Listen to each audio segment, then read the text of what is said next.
Alright, so I think now it's working. I had some issues with the microphone. I think now it's working. I think it's working now. I'm not sure. Oh, let me turn this music off. Yeah, it's kind of just like looping. Turn that off. Okay. I think we're good now. Let me see.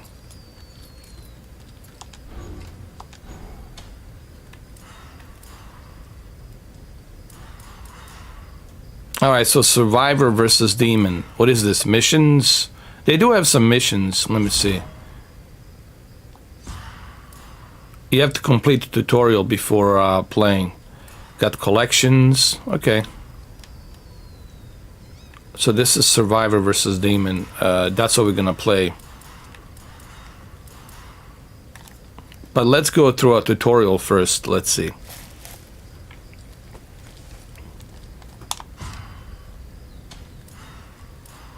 Let's do a Survivor first tutorial. Let's check it out. See how it is. Alright, I'm gonna play as Ash, of course.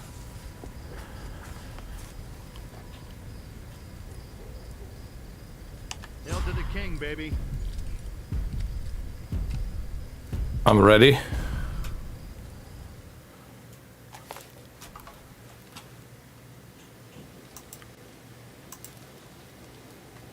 Listen closely. This is Professor Raymond Noby, Department of Ancient History. I know now that nothing can remedy the atrocity I've unleashed, but I believe I can stop it. Follow these instructions. So you have to follow the Book of the Dead. The demon has forced its way into our world. Necronomicon. So if you guys know the movie, then you know what the Book of the Dead is. So this is a tutorial. This is a survivor. So basically, you were playing as a survivor or a demon. So there's only two oppositions here. You got survivor and the demon. Two sides. Hey, how you doing, Danny? Thanks, Deacon.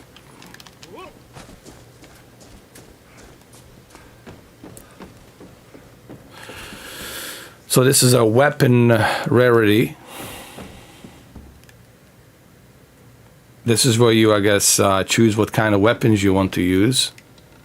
Oh, this'll dissect the deadite just fine. I'll go with this. This will get the job done.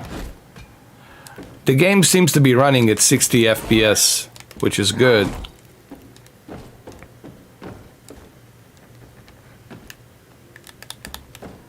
Light attack, heavy attack, and then dodge.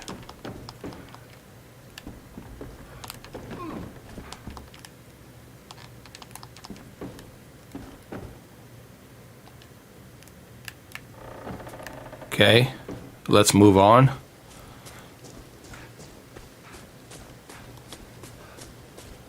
What is this? Amulet. Use the amulet for extra protection.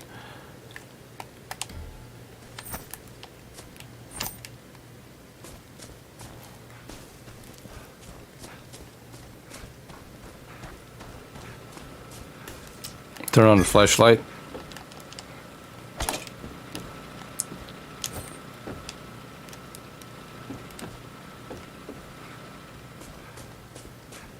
These are the legendary weapons. Well, this'll soften them up. Fight against the deities. Go ahead and run. Run home with your tail between your legs. Go cry to mama. I love that they included Bruce Campbell Honey, you got real ugly.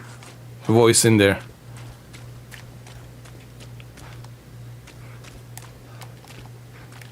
Oh, it's some kind of a spear or something.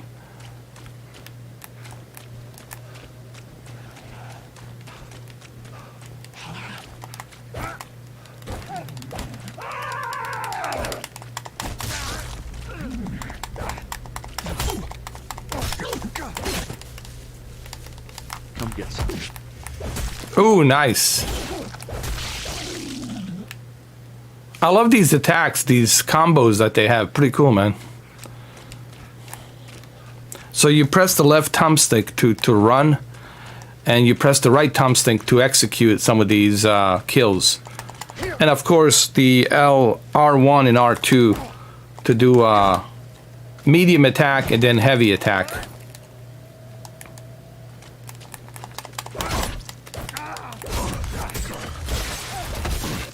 Nice. Nice execution.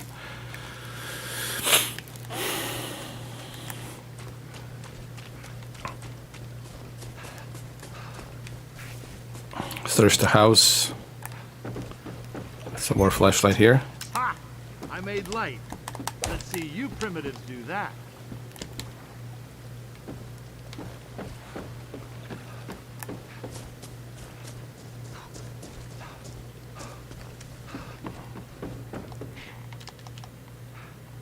Ooh, got a shotgun. Nice. Revolver.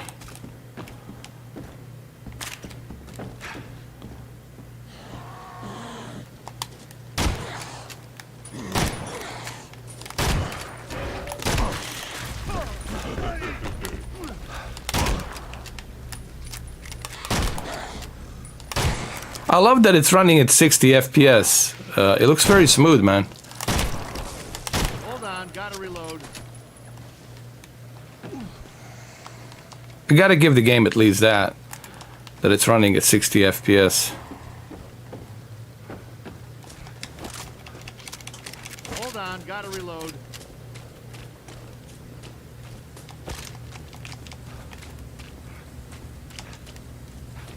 Oh, you can drive the vehicle? Holy shit. I didn't know you could do that. Oh, that's pretty cool, man.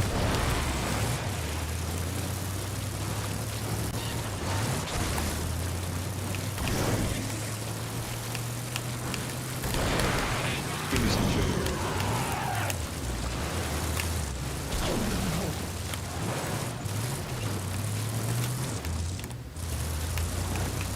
It's a limited driving, but still, you can run these demons down.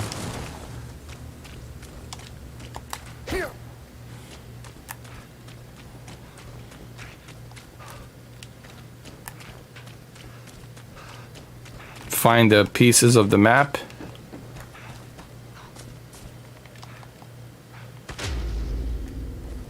I mean, it runs at 60 FPS, so the graphics are nice, and it's a 60 FPS.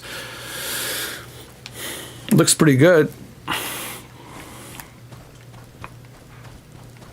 These are supply crates. This is just a tutorial letting you know how to play the game. I like how you can execute these final kills. It's pretty cool. Ooh, how I've missed these.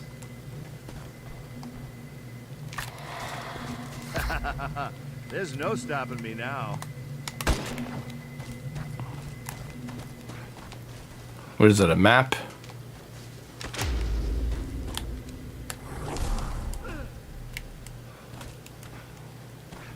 Gotta find me some more of these.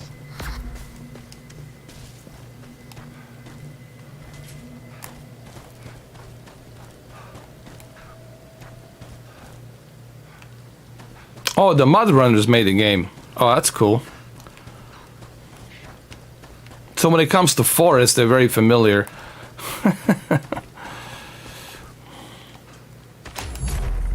With the final piece of the map in your possession, only the demon stands between you and the necessary ritual items. The lost pages of the Necronomicon and Kandarian dagger.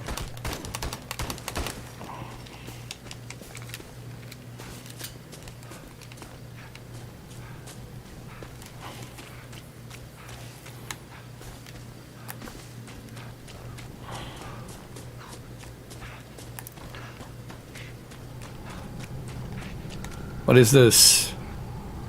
Lost pages of the book. I got you.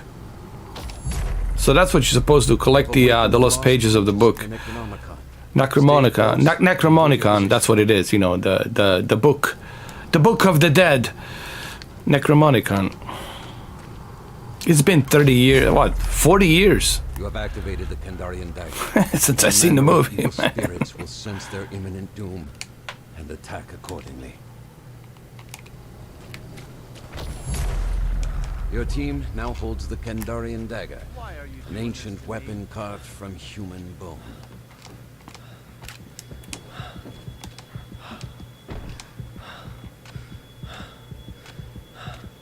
Let's do this with the lights on.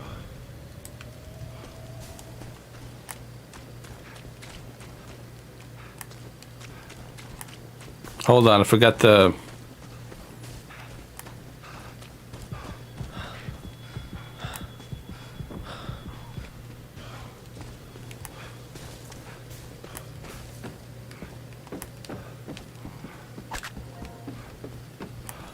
Forgot to get lost pages though.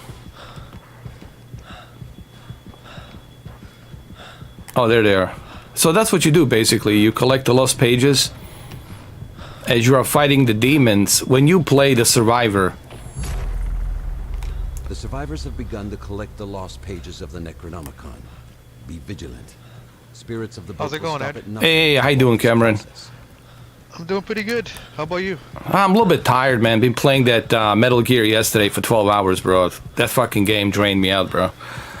Oh yeah. It's a PS good now? game, but it's a son of a bitch to play that game, dude. It's a fucking masterpiece, but like The Last of Us, like every other masterpiece, it's fucking brutal, man. You know, Hideo Kojima games are brutal to play, man. But it was worth every second of it. It was worth it, man. It was great. It's an experience, you know. It was great to see that the game since 2008 really I haven't seen anything like it that has beaten it yet, man. The game was way ahead of its time, technologically, graphically. I mean, even the movies, I haven't seen movies that have fucking, you know, surpassed Guns of the Patriots the way. It's a truly, once you understand it, there's nothing else. If there's something out there, please let me know. Not even God of War, not even The Last of Us. I mean, Guns of the Patriots, it's if you understand the universe of that game and that character, it's beyond fucking masterpiece, dude. It's fucking, fuck Godfather, dude. I mean, fuck all these other movies in the past. Nothing can come close to the Guns of the Patriots. It's really done that well, man. I was looking yesterday to see if I can find any problems and errors with the game. Dude, there is no problems, there is no errors, animations and dialogue and everything. It's just top notch, man. And this shows you the commitment of Sony, because that was a PlayStation 3 exclusive, you know. Guns of the Patriot. Streaming it. Yeah, I was streaming it, yeah, for 12 hours yesterday. You can watch the whole thing if you want. Played flawless, right? Oh, I mean, watch the whole thing and you'll see. No, I mean like the PS Now, everything like no hiccups, nothing, flawless. And that was streaming, not even downloaded to the console. Well, that's what I'm saying, you know. Watch the and you'll see there's nothing there. Barely any, nothing, no hiccups, all the way to the credits, you know. And it just reminded me, man, what a dedication that is, bro. What that PlayStation 3 hardware was able to do. And it's a testament to the achievement, not just the achievement that Hideo Kojima did with Sony, with Metal Gear 1, 2, and 3, and 4. Because remember, those were exclusives back then for the PlayStation. And Guns of the Patriots still is exclusive to the PlayStation 3. It's not on a PC, it's not on the Xbox, it's Sony. It's been Sony since 2008. And it's really a testament to... They can make a remake of it. They can remake it, right? They should remake it for the PS5 Your group is hardware. obtaining the lost Think about pages. that. That'd be sick, I guess. Living are one step I mean, really, honestly, when you think about it, the achievement that game and others have done with PlayStation, I mean... You now possess the lost pages. I mean, you gotta have some big balls and, you know, to really try to step in and to compete with Sony. It's gonna be impossible, man. The kind of heavy hitters they have and juggernauts of success since 1998 till now, That's about 25 years or something like that, right? Yeah. 2.5 decades. I really don't see anybody, honestly, Cameron, I don't see anyone, not even PC, nobody out there to be even hold a glass of water to what Sony has achieved. And I'm not saying this to like sound like some kind of a Sony fanboy. Like yesterday I played that game, I say to myself, there's nothing like this out there from Xbox or Nintendo or a PC. There's nothing out there like this that was created on the Sony, on the PlayStation. This level of a blockbuster, this level of invention with the controllers and other things. There's so many other cool things you can do with the Guns of the Patriots that I was trying to explore in that 12 hours. And I was kind of speeding through it. I could have taken my time and do some other funny things and dialogues and whatnot. But, dude, the level of advancements since 2008, man. This game was released in 2008. The way it was executed, the way it was... the innovation in that part 4 in 2008 is truly remarkable, man. And the storyline and everything, the dialogue, it's just top notch, man. That's why I'm saying, like, when you look at games like Metal Gear franchise, Silent Hill franchise, even Resident Evil was exclusive once upon a time to PlayStation. You look at Siphon Filter, Days Gone, The Last of Us Part 1 and 2, Uncharted series, Heavy Rain, Beyond Two Souls, Until Dawn, I mean, Ghost of Tsushima. I'm missing out. Dude, there's just relentless amount of all the other God of War games, you know, not the new generation one. Yeah, the original ones. The original. I mean, there's God of War 3. Yeah, there's just a juggernaut of success that there's nothing out there. Yeah. Those Infamous games are supposed to be good too, right? Oh yeah, Infamous game. And here's a testament. Like that Guns of the Patriot. Yes, I played it millions of times, but since 2008, you can still play it. Do you know why? Because it's a masterpiece. It's like The Last of Us. You can always play it because it's a masterpiece. God of War, it's a masterpiece. Timeless. Days Gone, you saw me play for 12 hours. It's a damn masterpiece, man. And now, granted, credits to Hideo Kojima. Sure, he's the guy's a genius, but you got to remember, Sony gave him the money. You know, that was what he created with the Guns of the Patriot. That was Sony put a lot of money into it, right? I mean, you know, it's a huge blockbuster, like Avatar, you know, type of. So this is what, you know, I was trying to prove yesterday: the quantity versus quality. I think this is the thing that people are missing out. Yes, PlayStation. Nobody even knew except Mamba that was a PlayStation Now. Everybody else thought I was doing some kind of, you know, weird, whatever, what you call it, PC emulation. But there was no emulation. There's no emulation that you can do for the PS3 at the moment. It's very difficult to do that.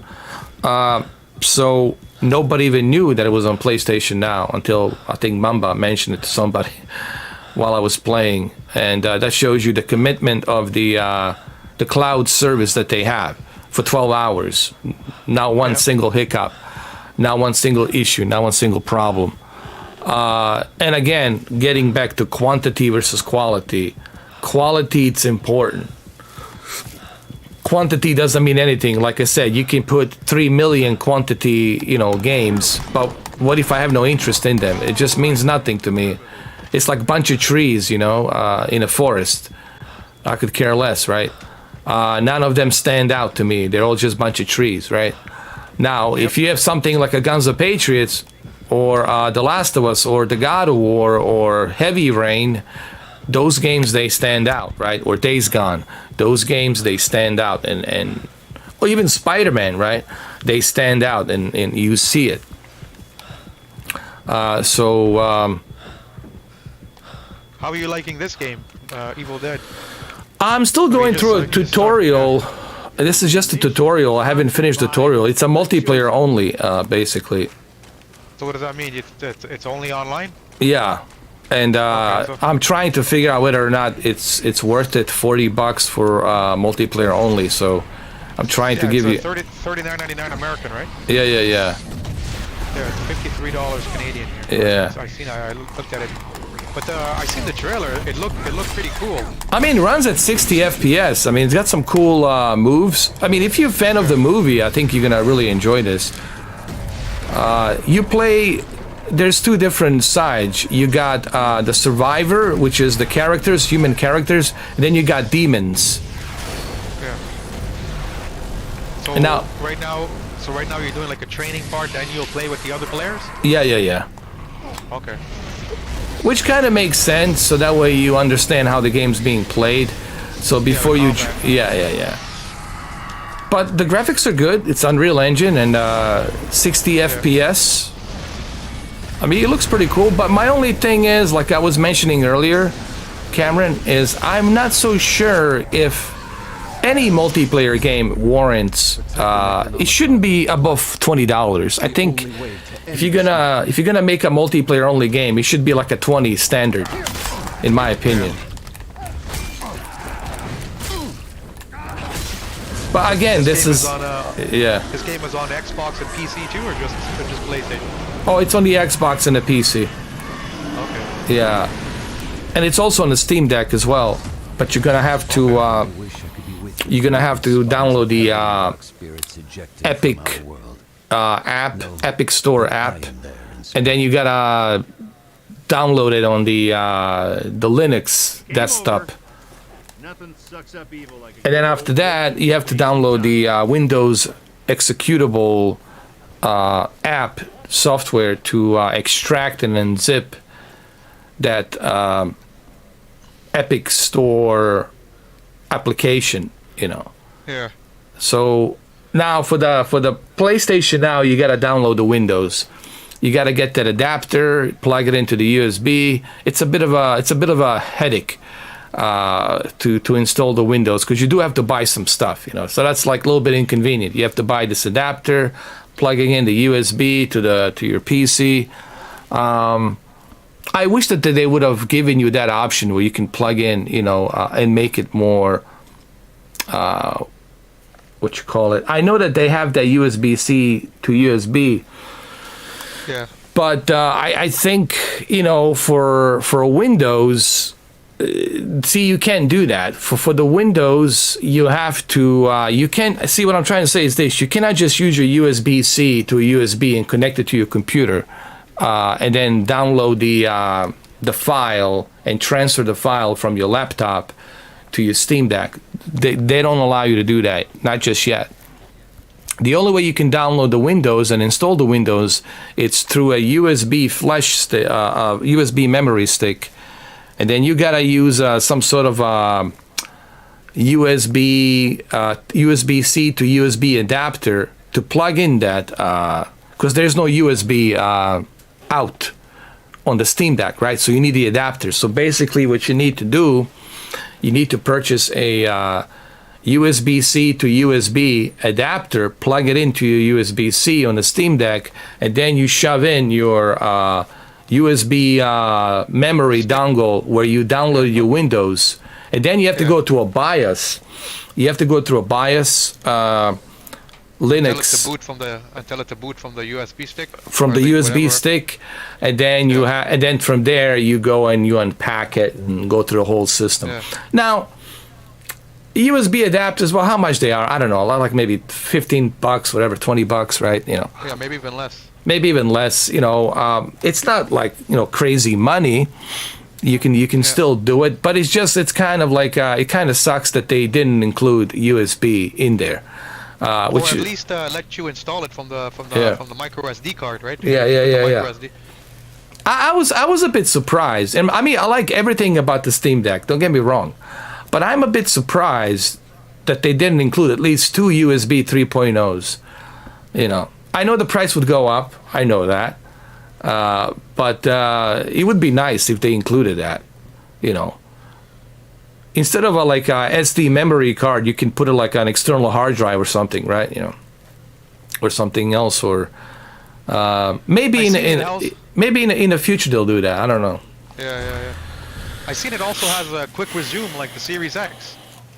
I haven't seen that feature yet. Yeah. I seen another guy. He got it and he was showing some features and he was saying like if you're worried about battery life and he did a test, he's like you can put it in quick resume. Oh yeah. When you exit, when you go click. Oh yeah, it does. I'm sorry. Yeah, it does. And he said he tested it like he left it in the quick resume for 24 hours. On purpose, and he said it only used 8% battery life, and he says when you press the power button it comes exactly where you are. It's like the Series X, right? Yeah, I remember because the other day when I was playing something, I think I was playing Counter-Strike, and then I went out and I wanted to check something else. I was looking through some video games in the store, and then I realized that the game is still there. I didn't. Where you left it. Yeah, where I left it, but you have to manually shut it down. You know, basically, if you don't want it to be there on a quick resume. So yeah, they do have that actually. They do have. No, they got a lot of cool features. Like I said, they have a feature. Like another feature I've seen too. It has like I think it's called the gyro feature where you can move the Steam Deck and it does like it moves around like like the PlayStation controller. How you can like when you're playing like Astro, how if you tilt the controller, you move the controller, it also moves the character. Yeah. So the Steam Deck can do that too, but you have to turn on the gyro feature. And so he was showing like if you're playing like first person or third person shooters, now you can like tilt the control. You can tilt. Like this. Yeah. And it makes the aiming a little bit more accurate. Yeah. Well, it's kind of like like holding a gun, doing this and then. Shoot. Cool. Yeah. Instead of using a mouse, so you're just doing this and just shooting. Exactly. Yeah. But but the guy was saying what I seen. He said exactly the same thing you're saying. If you're playing a game like he said he tested out Elden Ring and he said he got like an hour and a half on the battery life. So and then he played another game and the other game it's not as powerful as Elden Ring. He got like 3 hours. So, yeah, obviously, it depends. Well, it depends. Like how much of power are you using? Like you don't have to use like a performance. You can adjust the performance mode. You can use the economic mode on a battery life. But let's be honest. Just get yourself get yourself a 12-feet cord, man. They're like very cheap, man. I have one look at this. This is 12 feet. Look at this shit. This is 12 feet, bro. They're very cheap, man. For my phone. Yeah, man, they're cheap as hell, man. Plug it in, dude, and that's it. I don't get these people. They spend thousands of dollars on other shit, but they can't buy like a box of these things, and they're so cheap. Because let's be honest, unless you're outside, that's a different story. But if you're inside, hotel room or something, get like a 12-feet cord of USB-C to USB, plug it into the any kind of like adapter, even a phone adapter will work and just do it like that. I'm a guy with a gun. I've seen another guy. This guy does more like spec stuff, and he was comparing running the game on Steam Deck with Windows and Linux and seeing if there's a difference. And I think one of the games he was doing was the Metal Gear 4. And he was comparing, does it run better with the Windows installed on Steam Deck, or does it run better with like Linux running it? Linux is good, man. Linux, let me tell you, man. Linux gives you a lot of options. Yeah. And I'm not gonna like advertise it here live because I don't want people to get the wrong idea about me. But there's a lot of cool stuff you can do on Linux, man. I'll tell you about it like privately. But here's the cool thing about Steam. Not only do you have Linux in there, but you can also put Windows in there. You can also use virtual reality. You can put 1 terabyte of movies and other stuff. I mean, it's not just for the video games. There's so much more you can do on this. Because whatever you can pretty much do with Windows, you can probably do with the Steam Deck too. The Windows is on it, right? Yeah. This is Professor Raymond Noby. I'm now certain that my recipe. I think PlayStation might be working on something similar, man, like a portable PlayStation portable too. Yeah. to me it makes sense for PlayStation to make a portable that's now capable and with the mindset that to go with PlayStation 5. It's like PlayStation 5's little portable buddy. And if you already have the tier 2 or tier 3 package next month, yeah. then Oh you yeah, never that's have to right. buy you never have to buy a game for your little PlayStation handheld because all of the games are there. You can stream everything, right? And I think Xbox should be doing the same thing for their Game Pass, because if you have a little handheld for Xbox, and then you already have Game Pass, then man, you can take your Game Pass everywhere. You know what? I mean, I'll be honest. It's been how many years? I really don't have any.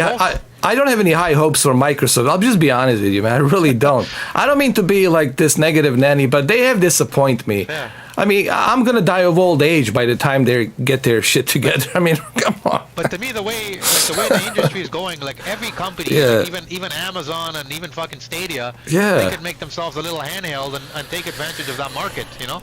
You know Bring it with you what anywhere. boggles my mind? Microsoft, it's a big company. They're not like a small company, man. And the fact that Yeah, they they're can bigger than Sony. they can't even do a handheld device. They haven't even tried one for 20 Or years. even the VR, they haven't done it. PlayStation Portable did that shit in 2004. And it was successful. Successful.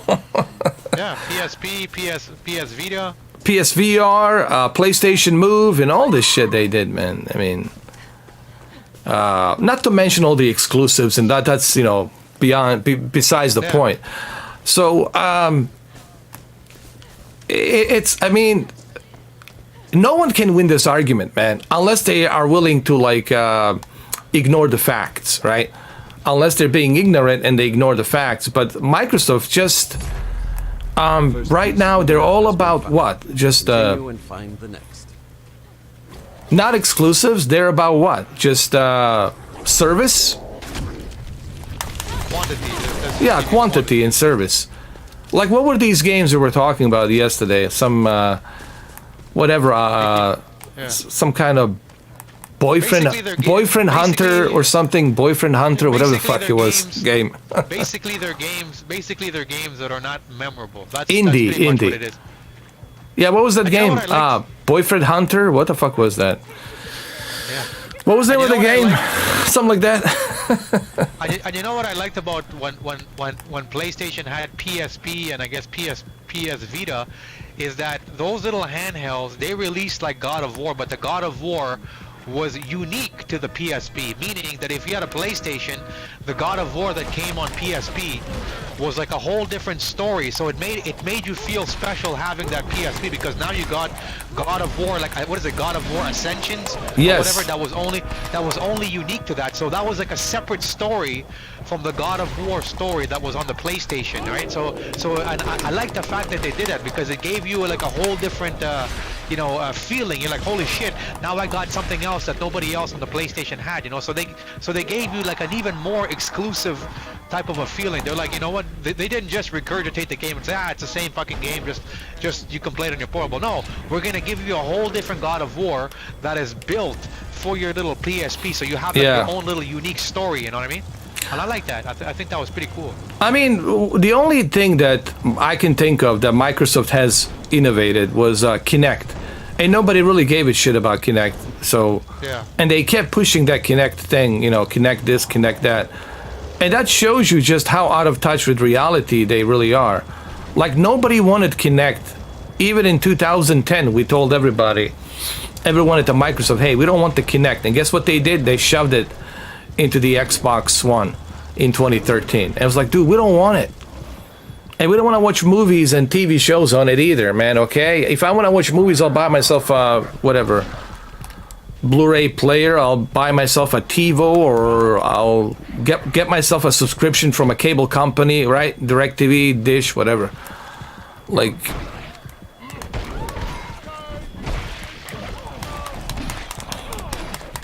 So they haven't innovated anything that I can remember. Yeah. I mean, is there anything besides Kinect? And Kinect was a failure. Nobody wanted it. And they they have Windows Mixed Reality, right? But they haven't really used it. to the But they have all of these things, but I think the biggest thing that they're not focusing on is making exclusive games that and it's not only making them exclusive, make them like fucking good games. Like I've been seeing like all of the channels are just saying how they're disappointed that in 2022 Xbox has nothing coming out, like nothing new. For 2022 there's absolutely no game because they just pushed back their, what is it, Starfield? They just pushed it back and all of the game that they promised. So it's like if you have a Series X, essentially what you're doing is you're playing Game Pass, not even any new games. Like you know, so you know, and then even if you make exclusives, you gotta make exclusives that are memorable. You know, that people are not gonna forget. They're gonna be like, holy fuck, this game blew me away. You know, and that to me is more important than just saying you have an exclusive game. You know, like, you know, it's got to be memorable. You know, it's like got to be something that's gonna sell the console, right? It has to be a game that's gonna sell the console. Like in 2008, Guns of the Patriots sold shitload of consoles. In 2012 or 13, The Last of Us sold shitload of PlayStation 3 Slims. And in 2017, the God of War, I have it, it's sitting right here, I have it. God of War sold a bunch of consoles along with a Spider-Man. The first time I ever played the first Uncharted, the first Uncharted one, that fucking blew me away. Yeah. I was like, holy fuck, I never seen a game like this. You know, and that's the game actually that got me into action adventure games. Is when I played Uncharted 1, the first one. I was like, oh my god, and then I was like the way the way the story was told, the way that you interacted in the game, the way that you found stuff, it was incredible. Nobody else was doing it at that time, you know, like that. Actually, I would even ask you a question and tell me what do you think about this? Can you think of a PlayStation exclusive that you would say sucks? I like would. Maybe there are. Let me see. Sure. I'm trying to think of. I don't know. You have to think. Right? That's the I thing. would say maybe Beyond Two Souls. I expect a little bit more. Okay. But it didn't suck. But it was like I expect a little bit more. How about that? Like. Okay. Yeah, but that's about it. But it was still a great game. Okay. It was a great game. It's just I expect a little bit more. You know, I felt it was a bit short. You know. But that's it. And again, that's not even me saying it's a bad game. It's just saying that it's still a great game. It's just I expect a little bit more. Yeah. So I basically I don't think there's anything. I can't really find it. That's not even me saying it's a bad game. It's just a little criticism, but it's still a great game. You know. Yeah. So Kick too much. I can't. But that's still. I really can't. I mean, is there? Can you find? That still goes to say. That's what I'm saying. So to me, like all of the I'm sure there's a lot more exclusives that I'm thinking about in my head, but all of the main ones that I think about, and there's probably 10 of them, I would all say honestly that they're all a masterpiece in their way. Like I mean, Spider-Man is not the Spider-Man and Miles Morales are completely different games than God of War and The Last of Us, but yet it's a masterpiece. I mean, they feel better than the movies, man. I haven't seen like I said, man, I haven't seen a movie that would move me. Like, you know, in a long time, like that would captivate me, that would capture me. I haven't seen that yet. I really haven't seen any movie in the past, 10, 15 years that would motivate me or like to be inspired, right, or something. Nothing, dude. I really can't remember, but some of these video games from Sony have really you know, captivated me, inspired me, you know, to even be a better person, whatnot. There's a lot of good messages in these games, you know, very inspiring. And it's like a Pixar movie. It's like a Pixar with a Pixar yeah. Okay, maybe, well, we got to go back to 2000. Like, a Gladiator was really great. You know, that was like a really good movie. But, like, some of those video games, they really stand out, man. They really stand out. And even Heavy Rain, you know, you remember it. You know, it stays in your head. You don't forget it, man. They're very memorable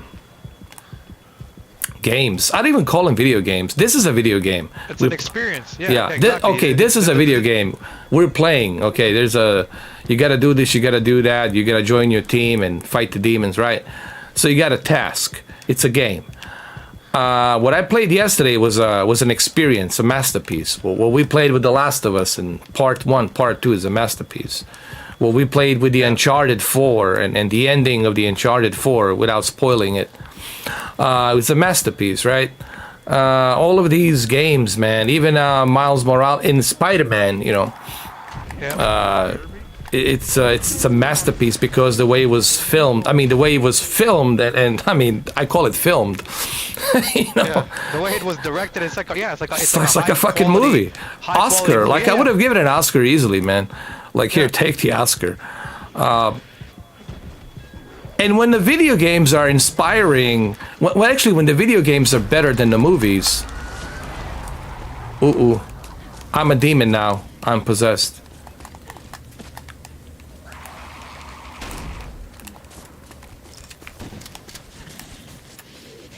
Now the demon's controlling me. Oh shit, this is freaky.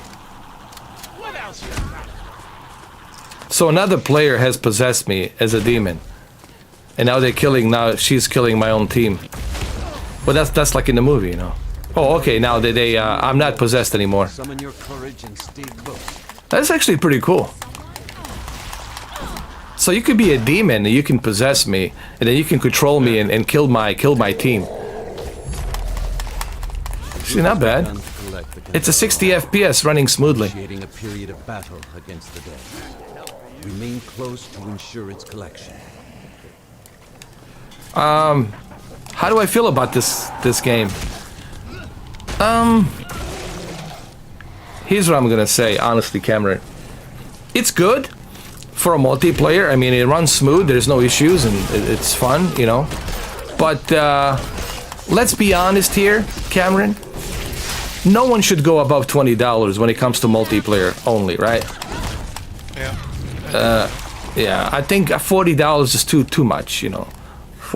For this game, I would wait till it comes down to price, like $20 or something, you know. It will come down to price, trust me. But people can say, but 40 is not that bad. I'm not saying that 40 is like a big money or something, but for this type of a game, multiplayer only, I would say, yeah, it's too much, you know. Yeah. What do you think, Cameron? Yeah, I agree. I agree. Because yeah,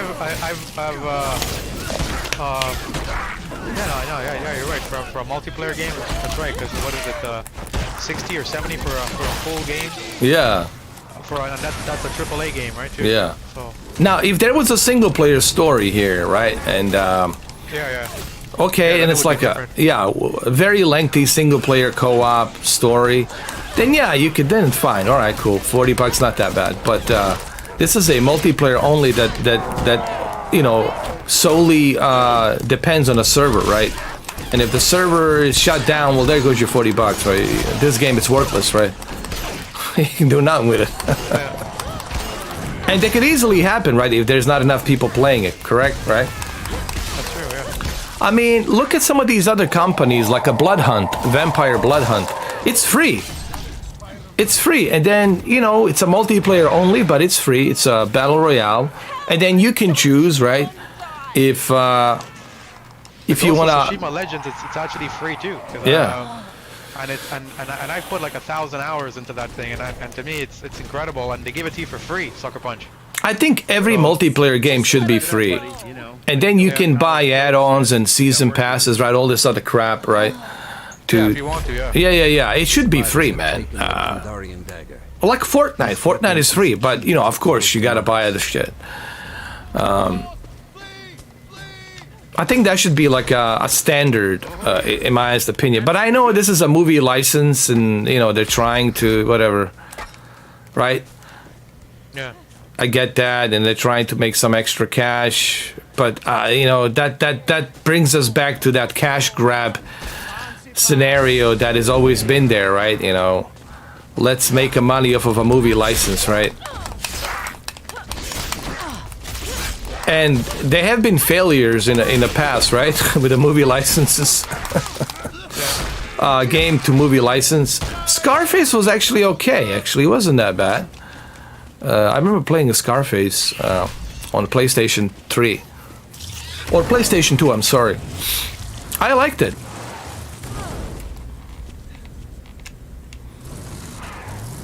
I don't know if these guys can hear my conversation. Probably they can.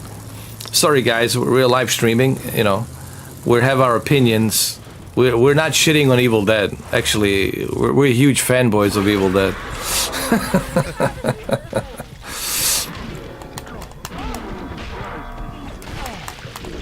But I'm sure even these guys would agree. Yeah, like maybe 40 is too much, man. For a multiplayer. I felt the same way for Need for Speed Online. When they were charging $60. Like, come on, man. Like, $60? $60 for a Need for Speed Online? That depends on the servers only? I was like, come on, man. I made a bunch of videos on it. Back in the days. Was it 2015 or something? My channel was called something else. It was like Eden's Gaming Vault or Video Games Galaxy or something like that. Before I transitioned into upscaler. Team has awakened the lost pages.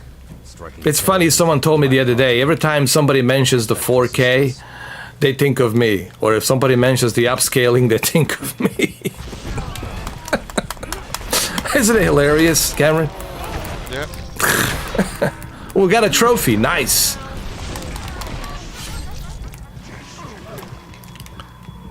But you know what I noticed? A lot of third-party games are running 60 FPS on a PS5. You know, they seem to be running very smooth. Even this one is 60 FPS, Cameron.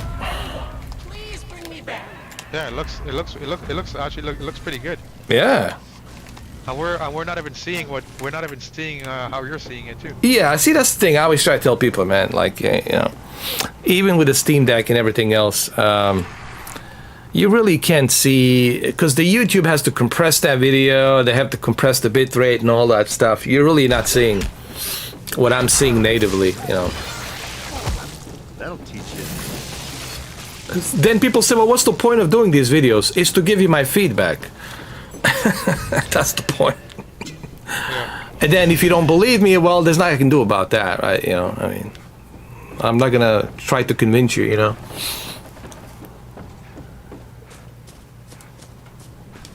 Okay, we got one last man standing.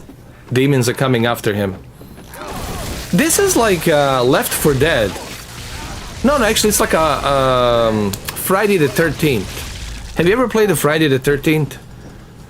It's kind of like that. I haven't played it. You got survivors and you got a demon. Let's say demon is the Jason Voorhees. Yeah. Voorhees, I'm sorry, Jason Voorhees. And then you got, you know, Jason Voorhees is a demon, and survivors are people, you know, trying to survive and escape. It's kind of like that. A very simple concept.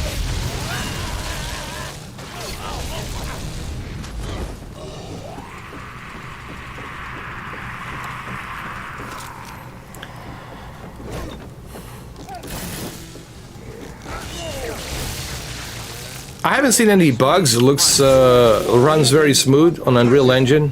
Graphics are nice, actually. I like that sunset in the background. It really captures that movie, you know, feel and atmosphere. It was created by the company, the developer company that worked on Mud Riders, you know, that mud game, truck mud game.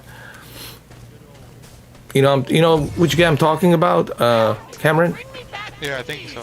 Yeah. It's like Saber something. There's the name of the company.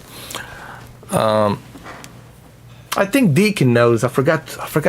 Deacon, what's the name of that what's the name of the game? The Mud Runners. Yeah, the Mud Runners. I'm sorry. Yeah. And they did a pretty good job. Now, of course, you know, they were working with a bunch of other, you know, teams as well here. You know, it's obviously a much bigger budget, I would say, you know, right? A little bit more people. because you got Stars, you got MGM, you got a lot of distributors here. Armed with the For the licensing purposes, you know. You must now expel. Because this movie is about 40 years old, and he went through so many licensings. You know, MGM bought it, and after MGM, Universal bought it, and these guys bought it. So many studios have, you know, been buying back and forth. You know, these, like RoboCop. You know, RoboCop went from Orion to Fox to MGM. You know.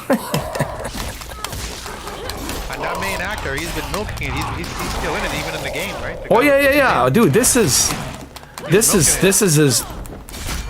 his life, man. If it wasn't for this movie, man, because of this movie is the reason why he's having a life, why he's successful. So he owes his life to this movie. I mean, to this franchise, and to Sam Raimi. Sam Raimi, man. You know, that's like that has to be like a brother to him or something. Because if it wasn't for Sam Raimi, I don't know where he would be right now. Honestly, I mean. So he's very grateful that he met Sam Raimi, because Sam Raimi, you know, directed the first one and second one, Army of Darkness. Yeah. I mean, no, the second one, Evil Dead 2, and then Army of Darkness, number 3.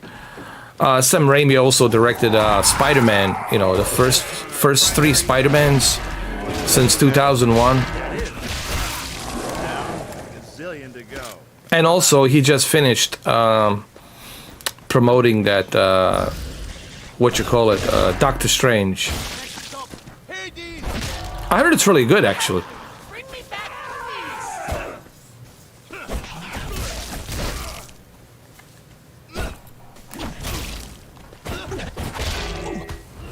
So now I'm dead. I need to be revived. I'm waiting for Saber Twit or whatever. Oh, look, he's on a PC. Wow. So this is cool. Did you see this, Cameron? It's a cross-platform. Oh, is it? Yeah, this guy's playing from a PC, bro. Okay, so that means, so does that mean you can,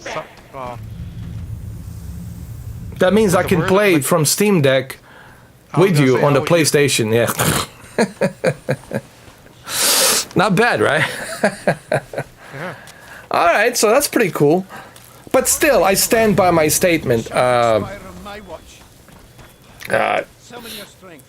multiplayer game should exceed $20. I think everyone here would agree on that, you know. Because we're talking about a multiplayer game. Why? Because it could easily, you know, run out of juice and no one's playing it, right? And then what are you going to do with it? Give me a shimps and we'll get along just fine. I'm reloading. Ooh, that was cool.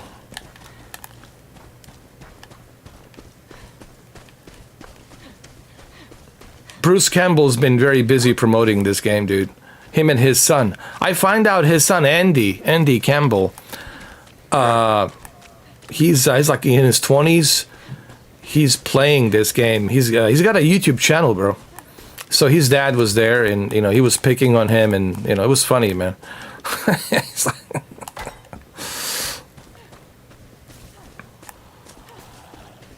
he wasn't playing, like he was just like telling him, "Come on, man, you're disappointing me here.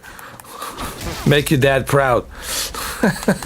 You know, some shit like that. Leave me alone.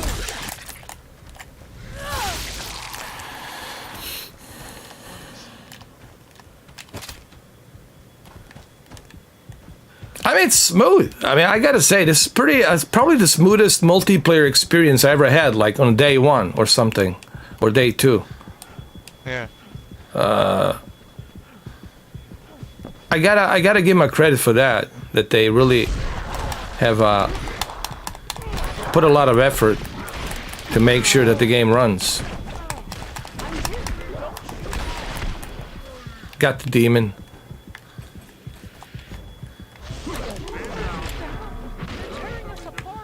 So you've been liking how the Steam Deck is running the Elden Rings?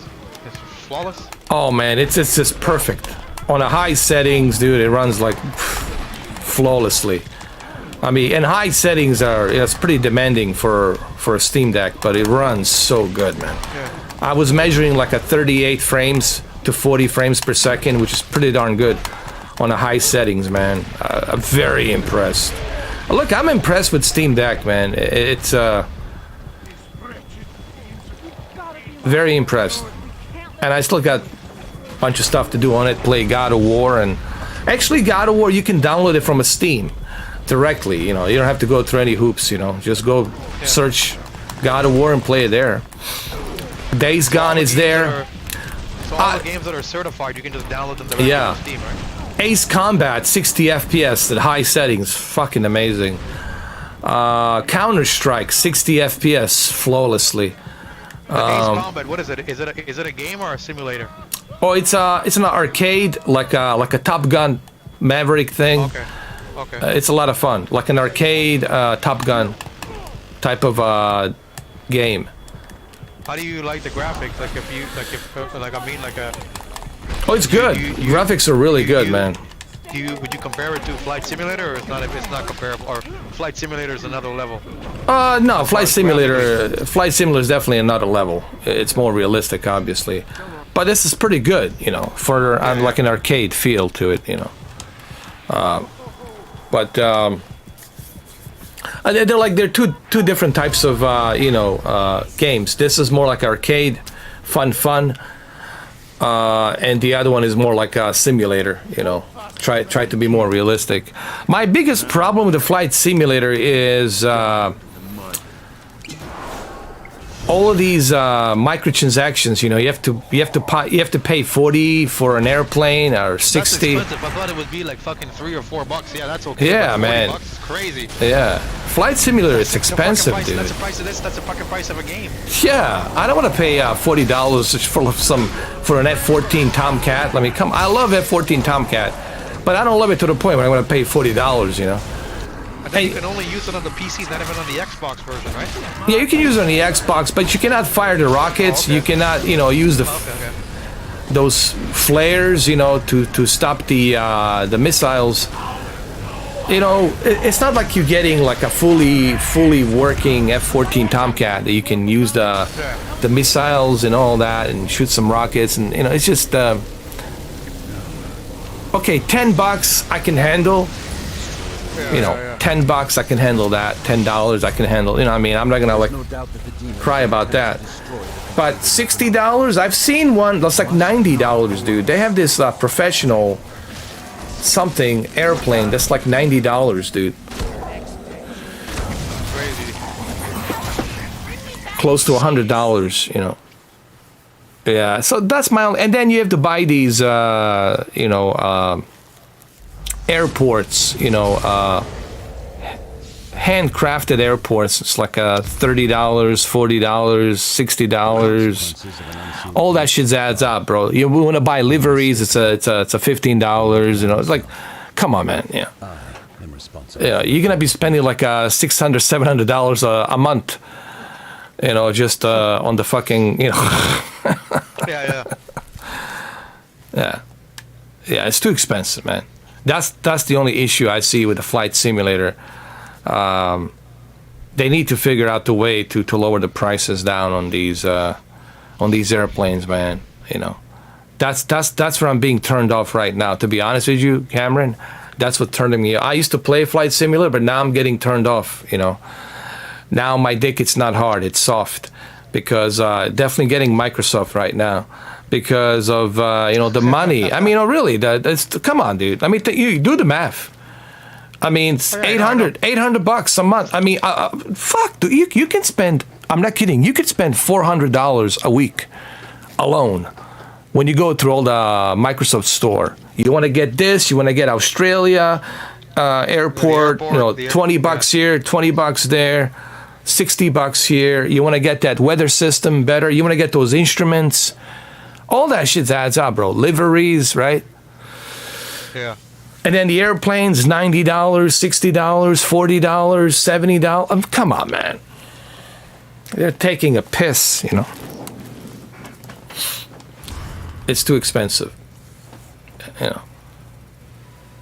Now, if you're a hardcore, flight simulator and money's not an issue, then fine. The money's not an issue for you, right? But for a lot of other people, it's going to be an issue. But people are going to say, but you don't have to get those airplanes. I know, but I don't want to fly just the same thing over and over again. I want to try something else. But I cannot try something else because I have to pay arm and leg, right, to get it. And,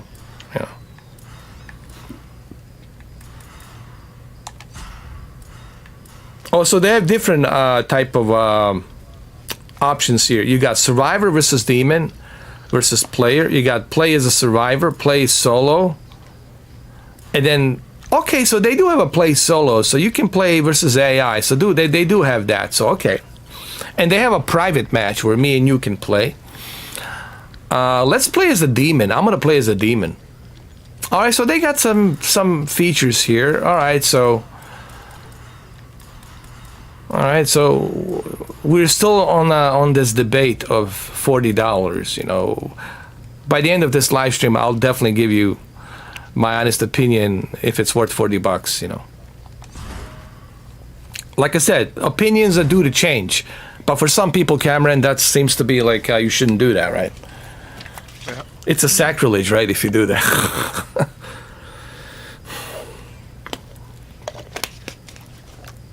Yeah, Deacon, man. That's a price of this game for one airplane. Think about that shit. In Canada, it's more than that. Yeah, we got to pay tax on it too. They're looking tax. $50 guaranteed. $50 plus tax, so almost like 60. No, thank you. Oh, crossplay it's enabled. Nice.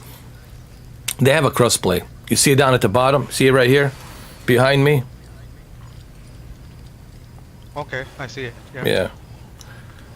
With my big ass back, I'm blocking it. Crossplay it's enabled. There we go. But yeah, man, I had so much fun yesterday with the Guns of the Patriots. People asked me how come I wasn't talking, because I wanted you guys to experience the masterpiece. I really didn't want to talk because I want you guys to experience the dialogue, the music, the sound, all of that jazz. If I was talking over it, then you wouldn't focus on the game, correct? You would focus on what I'm saying, and that's the reason. Also, when you're playing a good game you like, you don't want to talk because you're also enjoying the game. Yeah. And I want people to see why it's a masterpiece. Same thing with The Last of Us. I want you to experience why it's a masterpiece. Now the best way to experience a masterpiece is to obviously play it yourself. Yeah, and don't give up. Like I didn't give up. Yes, I had some problems with these bosses, but I didn't give up. I continue on, and then it felt fucking good. You see, this is the beauty of it's like it felt so rewarding, dude. Cameron, I don't understand people who use cheat codes. This is so fucking stupid. I felt rewarded. I felt like I'd been there with this guy Snake. I felt his pain by the end of the game. It felt for that 12 hours felt so good, man. Yes, it was treacherous, it was hard, but that was the whole point, the experience, right? And sadly to say, Microsoft hasn't brought that experience to me yet. And now they delayed the Starfield, and they made a douchebags out of themselves by putting 11/11/22.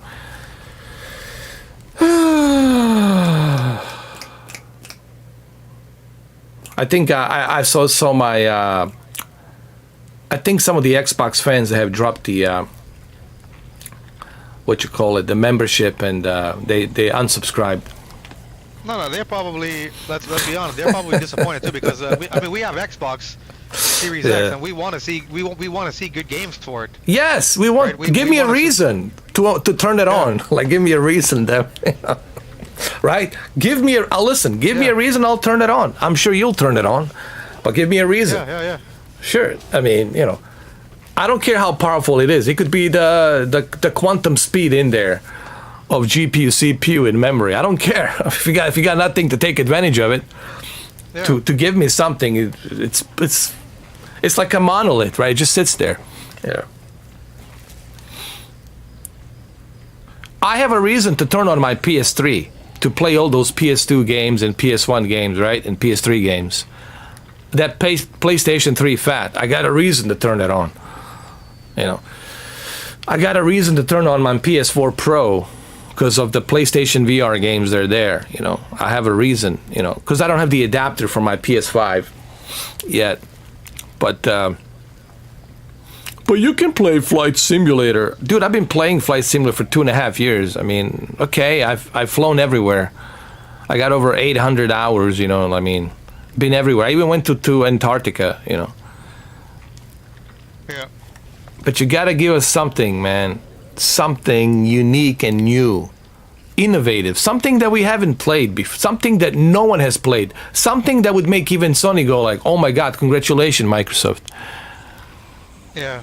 Exactly. Great job. Yeah. Like, and I'm sure. yeah. And I'm sure Xbox fans, they want that shit too. You know, they don't want to just be here. Okay, we're playing backwards compatible games. I mean, that's okay. That's good to have that, but you need to have a new game. Like I want to play. That's not enough. Spider-Man that's on an Xbox. I want to play an Xbox version of Uncharted or an Xbox version of a God of War or an Xbox, you know, version of The Last of Us. You know, whatever. Some kind of an exclusive game. Fucking Xbox, make a game that's your own. That's fucking like a Resident Evil. You know, make it your own. And for Xbox people to say, yeah, man, we got this is amazing. I mean, they did a great job when they created like Gears of War. But make another game that's like your own. Like Gears of War is an Xbox game. Make another game from Xbox that's like that. You know, make an action adventure game that's like that. Put that quality into there. You know, I don't need to see a Gears of War 7, a Gears of War 10. Make a new game that's completely brand new. You know, that's what I want to see with Xbox. No, they haven't done really. I haven't, like I said, maybe Gears of War and the first Halo. That's about it. I would say Gears of War and the first Halo, and that's it. And after that, I mean, really, let's be honest. I mean, Forza Horizon, sure, it's a racing game, but, you know, yeah. You need something stronger than that. Yeah, like I mean, I'll play Forza for 20 minutes, and then I'm like, okay, it's a car game. And me personally, I get bored of it after 10-15 minutes. I'm not a car game guy. What else do you have? Like I want to see Xbox make a great action adventure game. That's what I want to see, right? Yeah. Give me a great fucking story. Give me some great acting in the thing. Make me say, holy fuck, I want to spend 100 hours in this game.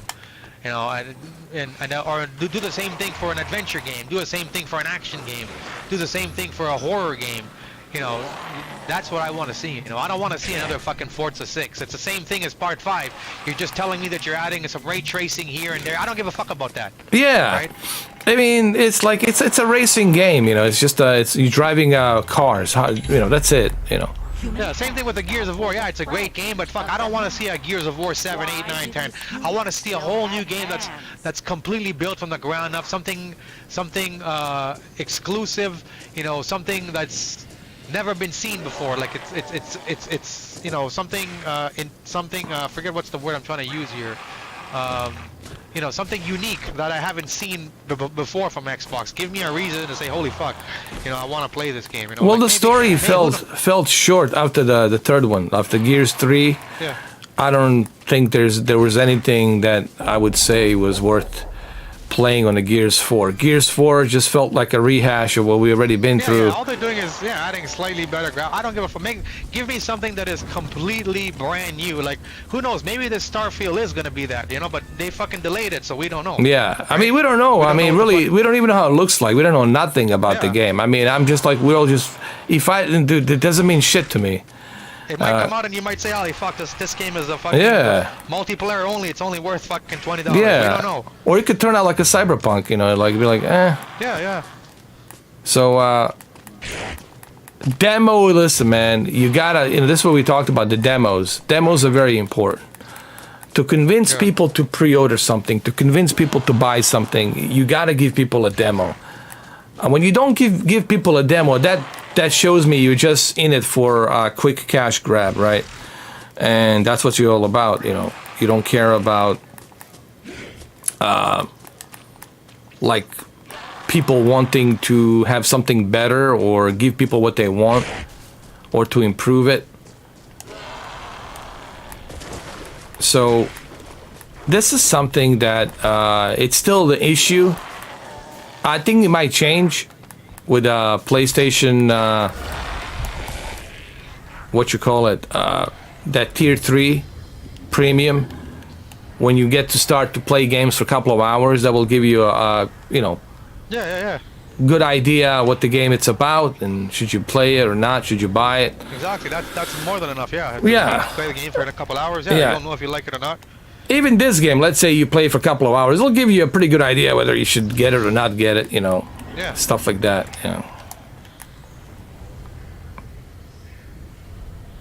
Like, I'll be honest, like, for me, right now, on Xbox, the only game that I'm seeing they're talking about that I want to play, and I want to play it bad, and it's been fucking delayed, is Hellblade 2, because I'm a huge Hellblade fan.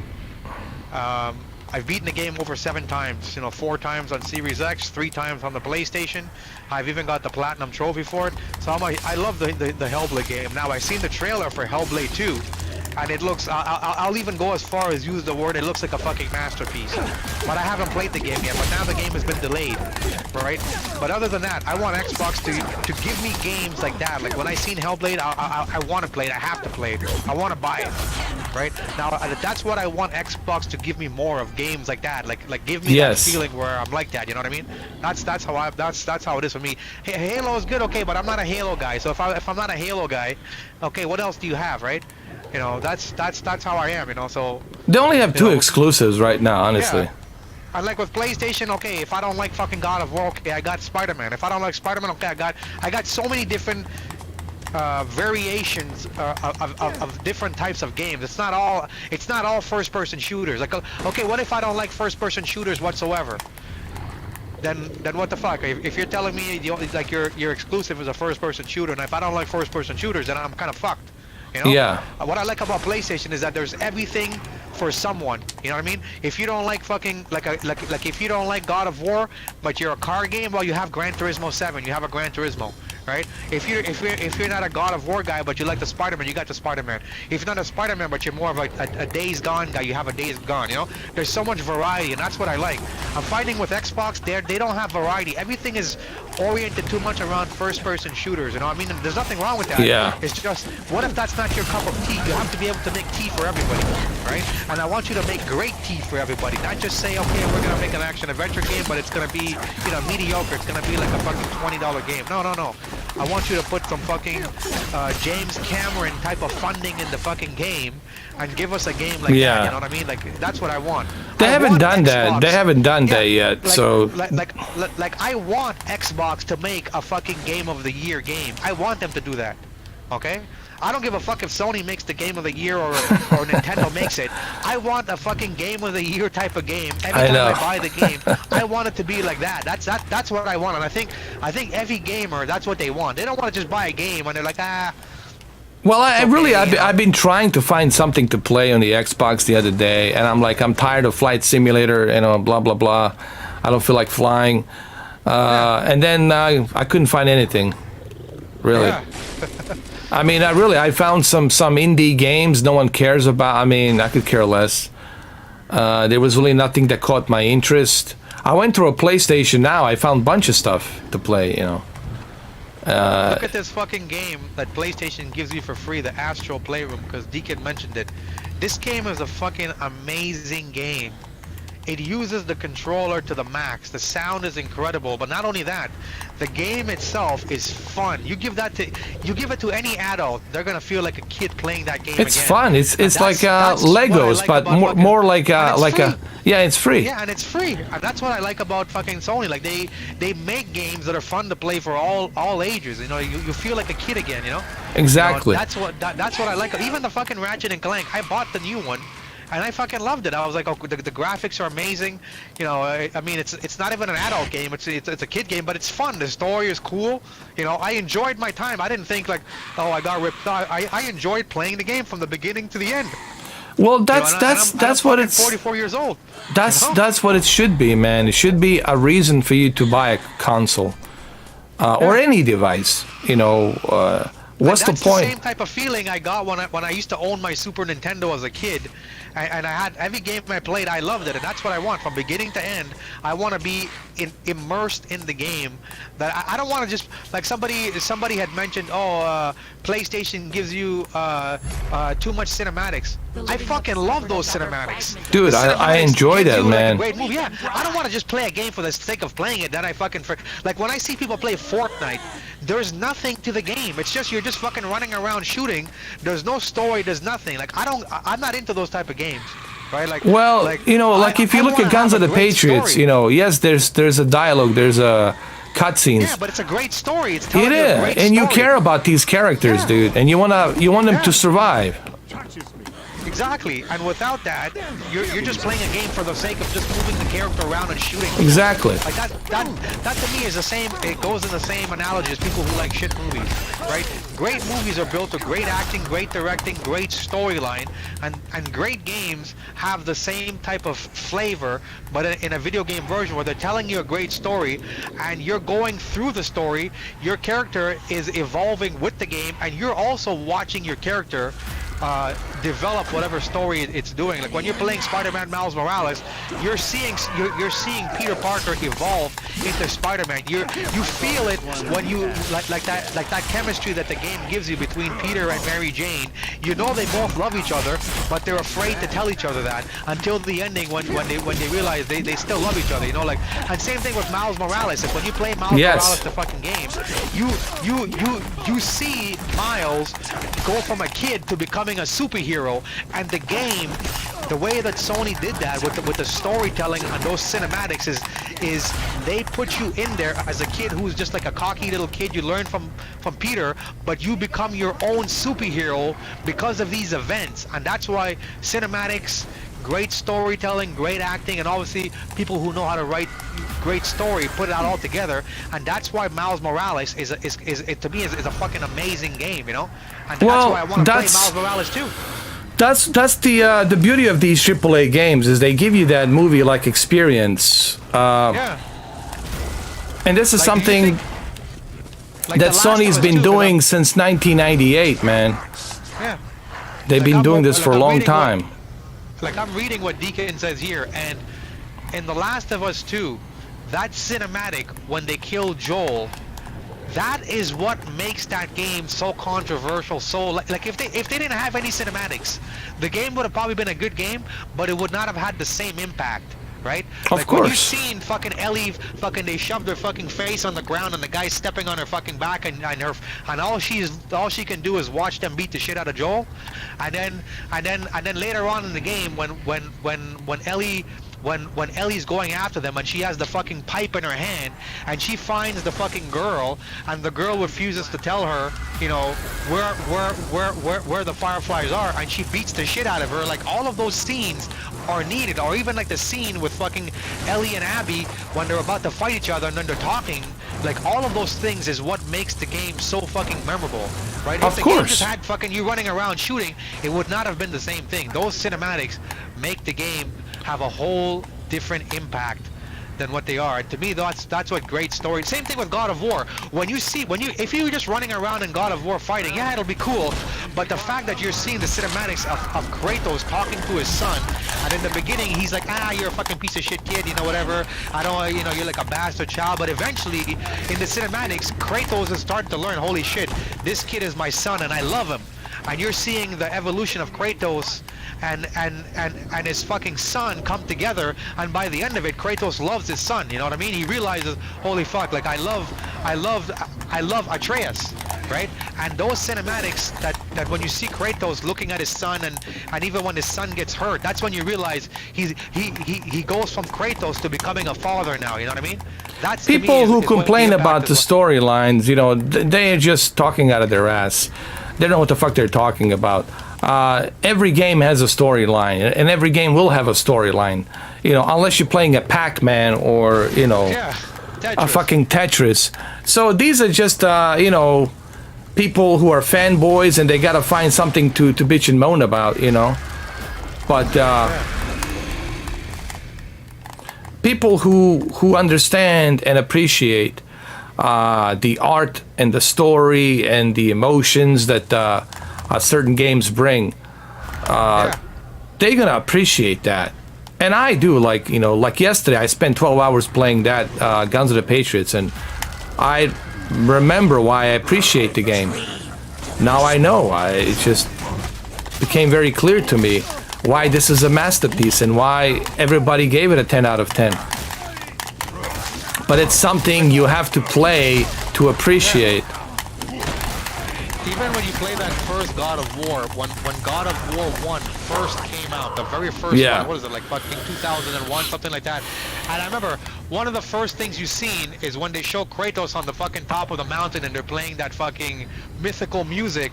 And then Kratos, and then Athena is telling the story how Kratos, he tries to commit suicide and you see him jump off. Like, that storytelling is what made God of War so great. Like, when I used to play that game with my buddy Matt, we used to watch the cinematics because the cinematics were sometimes even better than the game. Like, they were telling you the story of Kratos in those cinematics, you know, and that cinematics with Athena's voice, it was very, very well done, especially for a game that's, what, like fucking 20, 21 years old by now. It was fucking amazing how they did that. Well, you know, that's the beauty of certain cinematic, you know, experience video games out there that Sony has, is that you invest so much into these characters, you feel like you're that character, you feel that character's pain, you feel what that character has been through, and there's a message that you can learn from that, you know. And some of these video games, some of these, you know, big AAA games, they have a certain, what's the word I'm trying to use? A certain inspiration for you to actually, you can get inspired actually to be a better person, or you can get, you know, there's a message where you can learn a certain message about life and certain things and whatnot. There's a good advice there. And you learn something from it. So there's so much in these exclusives, in these video games, these AAA exclusives, that it's more to me than just a game. It's an art, but it's also very inspiring art as well. Something you don't forget, and you learn something from it, you know. You learn about the war, you learn about the revenge, you learn about this, you learn about that, you learn about the people, you learn about life and so many different things, because a lot of these games, they bring something to it. Games like Heavy Rain, Last of Us, you know, Metal Gear franchise. I know it's a fantasy world, but still, even through the fantasy world, you learn something about the war and being used and all that other stuff, not being anyone's puppet for the war. There's so much there, dude, that you learn from all these games. They're like movies, man, but even better than movies, dude. Yep. Because here's a problem. On the movie, you can do that. Because movie, it's 2 hours and a half, right? And you got to do what you got to do in 2 hours and a half that you have. Through a video game, you can do 16 hours, 24 hours to really explore in depth. Like a novel. It's like a reading a book, man. To me, these video games are like a novels, like a books, you know, like a masterpiece book, you know, that you're reading this masterpiece novel, and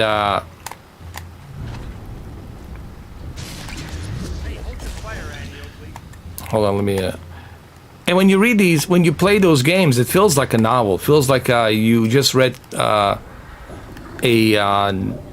masterpiece, best-selling novel or something. You experienced it. So movies cannot do that. They can do it to a certain extent, but they cannot, you know, really explore unless they're doing a TV show. Like, that's like the only way they can do it. Like, that's why some of these TV shows are more successful, because through TV show you got a lot of time to do it. But through a movie you only got like 2.5 hours, 3 hours, and that's not enough to explore all the characters, to learn about all the characters. You know, through a video game, you can do that. That's why they're doing it. You know, that's what Sony's been doing. That's what Hideo Kojima's been doing. Neil Druckmann and all these other guys been doing. They've been creating. Actually, in some ways, a video game is more like the great TV show because you get to explore every season. You get to explore a different aspect of a character or a storyline, and then by the end of, like, let's say you watch 5 seasons of a show, by the end of it, you have an appreciation for what they did with the entire series, right? So when you play a game, you know, you're also experienced, like, 'cause if you watch 5 seasons of the show, you're probably putting in a good 50-60 hours into the show. So that's the same thing as the game. Most games nowadays are 60 hours to 100 hours, and when you obviously in a movie they can't encompass that, so they're just giving you a little portion of it, right? But, when you play a great game, you're getting to explore every character. You're getting to understand why the character is fucked up the way he is, or why do they have these type of mental problems, or why they became like this. Which is why I love, like, that aspect of video games nowadays. You know, I don't want, like, that's why I'm not really into games that are like just like a smash button kind of game and there's no thinking. I like the games that are like the God of War, where they're telling you a great story. You know, I mean, the way I look at it is like it's good to have a little bit of everything. You know, sure, these games should live in their own genres. You know, that's the beauty about the video games. You know, we should have those types of games for those types of people who like those types of games, and then for those who like those cinematic experiences, like a digital novel, if you will, type of experience. And it's just that Sony's been very successful at that, while the Microsoft hasn't been. They tried something with this this timed exclusive that they had called what was it called? Invisible or something like that. I forgot the name of it. It's supposed to be some kind of a survival horror game, you know. I forgot the name of it, but well, it's forgettable. That's why I don't remember it. Well, that's the problem. It's not about that's why I don't fucking remember it. Is you got to make your games memorable. You know what I mean? Yeah. Like, it's, you know, so, and if the game, I guarantee if the game is memorable, it will be a huge success. Well, people will remember it. That's why no one remembers this one. Even I cannot remember it, even though I played it, but I can't remember it. Because the game, it's forgettable. You guys probably might know what I'm talking about, some of you. But if there is something out there, I mean, guys, I mean, I don't want people to think that we're all just shitting on Xbox for no reason. But if there is something out there besides Gears and Halo, I would like to hear. You know, if there is. I mean, like I said, I'm trying to remember. I'm going through my brain trying to see if I can remember. I can't fucking remember anything out there other than just Halo and Gears. I don't count Forza and Microsoft Flight because that's, you know, simulations, whatever. Oh, I know what they're gonna say. What about that pirate game, Sea of Thieves? It's a cute little game, you know, nice little multiplayer, but is it like a console seller? Is it like a... No, I wouldn't even get it. It's not for me. That's I what I'm mean, saying. Like, I'm not saying it's not a bad game. It's just I don't see it as a console seller. Yeah, that's what we're saying. It has to be something that will be like memorable. That's a console seller. Something that, like, you know, you don't forget. You know, those types of games that you don't forget, that you remember. Iconic games that they even turn into a movie. Now, sure, you can say Halo was iconic. Yeah, it was memorable. Sure, and we agree. Yeah, that was success. You know, Gears. Yeah, it was memorable. That was success, but it fell short after Gears 3 when Blazinski left. You know, but other than that, I don't know what else is there. I mean. Splinter Cell was a timed exclusive and then went to the Ubisoft. Now it's available on PC, Ubisoft, everywhere. And it made its way to PlayStation and Nintendo, so it's, it's a third-party time exclusive. It's not like Xbox exclusive forever, Yeah, it's created by Xbox. Yeah. If so you can't really take that and say, "Oh, well, Splinter Cell, Sam Fisher." Sorry. I know it first came out on the Xbox, but it was timed exclusive. Just like, PlayStation cannot say that, Resident Evil 7, it's exclusive it's not to. exclusive. Yeah, It was timed. It was timed. It was timed exclusive, but that's it. It's a multi-platform, yeah. Yeah. We're talking about, like those AAA, only on, PlayStation type of games. Or only on Xbox type of games, But, I mean, how many Halos are there? five. I think 5 or 6. And 6. same thing about with the Gears of War. There's like 5 of them. Yeah. And only 3 are really good. Now here's the thing I was asking. Like when I think about PlayStation games, they usually want to tell you a story and then there's an ending eventually, right? Yeah.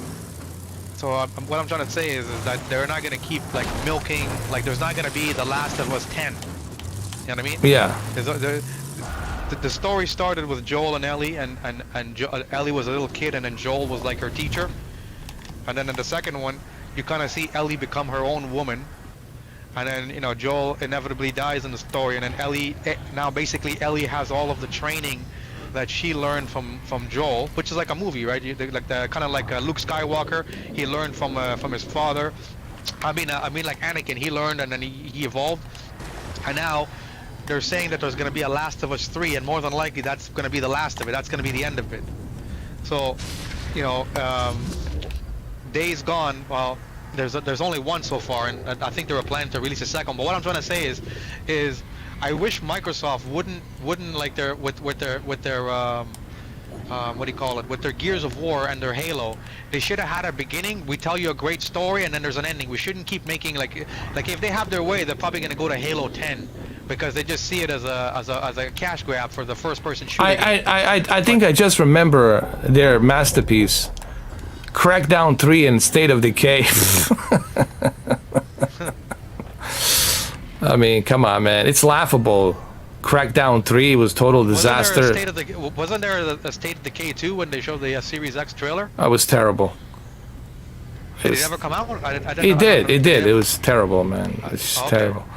But it's not just the Xbox. I mean, even look at PC. I mean, yes, there's simulators on a PC, but, I haven't seen even a PC do something like, where's that Half-Life 3, Where's that, I mean, the Unreal tournament or something? What is that next big thing for the PC, right?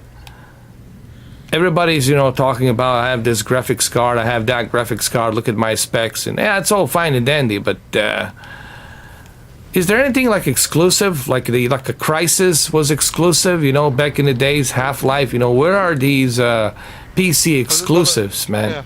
Yeah. Well, the Crysis came on all the consoles, right? PlayStation and Xbox had it too, right? Yeah, but it was first on the PC. Oh, okay. Because you couldn't run on a console, on the PS2 and Xbox. Then later on came on PS3 and 360. But it was, but it looked like shit, like dog shit. It was still on the PC, the highly demanding type of a game that you can only play on a PC to get the full experience. I mean, you can only play it on PC. I mean, the best way to experience Crysis was to play it on a PC. Yes, you could play it on a PS2, but PS2 was not able to obviously to process the amount of technological achievement that the CryEngine 3 was demanding, from Crytek. Is there anything else? Okay, there's that one, Rise, Son of Rome, which I enjoyed, but it felt short. Like they never made a sequel to it. They kind of canned it, you know.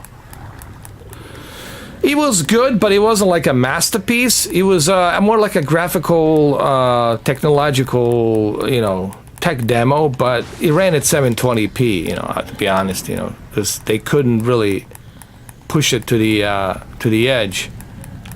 And it was good, but it wasn't like something that you're gonna remember, you know. It felt too short. Locate their souls and swallow it. Even like BioShock and Metro Exodus, these were just in the beginning on PC, but that's only because they had the consoles at the time. Oh, those are third party. I mean, look, there's a lot of there's a lot of great third party games, but they're third party. You know? Exactly. Yeah, Yeah, we're talking about exclusives. Exactly. You know, Like I want people like to understand. You know, you can bring in like Red Dead Redemption 2. That's a third party. That's on all of them. Yeah. Now, granted, it ran in native 4K 30 on Xbox One X, and that was great. That's cool. But is that going to be enough for someone to, you know, sell their PlayStation 4 Pro and move to native 4K instead of 1440p? No, they'll be like, I'm happy with fucking 1440p. Yeah. Exactly, right? Hello. Hey, what's up, Brendan, man? How you doing, bro? I'm okay, man. It's my brother's birthday. Your microphone... Happy birthday to your brother, huh? Oh, I thought it was your dad's birthday. Yesterday. Oh, yesterday. So they got your dad's birthday and your brother-in-law, so you got back-to-back. Nice. Yeah. I think your microphone is down a little bit, Brendan. You turn it up then. Yeah. Evil Dead. Yes, we won. So, how do I feel about the Evil Dead game multiplayer? I don't know. I mean, How pitiful. Our victory was never in doubt. it's all right. It's quick fun. Yeah, it's a quick fun. You know, it does. It has the It's a multiplayer. Obviously, it has different types of multiplayer features, choices. But I think they're gonna need to obviously. Here's what I think: if they want this game to survive, they're gonna have to really push hard on adding content, and they need to add more content. And obviously, if they're only doing it for the quick cash grab, then this thing's gonna fall flat. I have a feeling that's what's gonna happen to this game. You know, they're gonna be asking $30 for this, $30 for that, and then people are gonna say, "Well, I'm not a hardcore Evil Dead fan, but like shit, you know, I don't know if I want to spend this kind of a money on this multiplayer game, a multiplayer only game." So let's look at these missions. What is this? If you love someone, set them free. All right, let's do these missions. Let's see what this is about. These are the missions. I mean, I don't know. Like, this is just my first impressions, you know. Like I said, no multiplayer game should be $40. I would say $20 should be like a entry level. And then you can spend money on the add-ons and other stuff. It's up to you, right? But I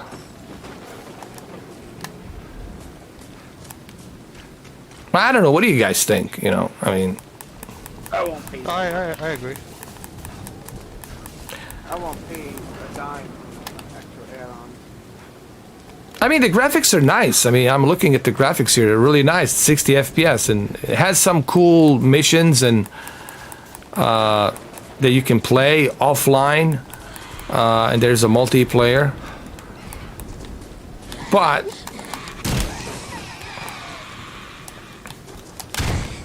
once the fun factor wears off, right? Then it might drop down.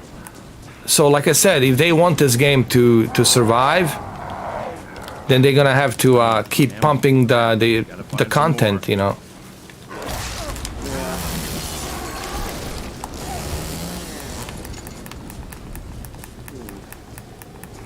And if they're gonna pump in the content, they have to do it with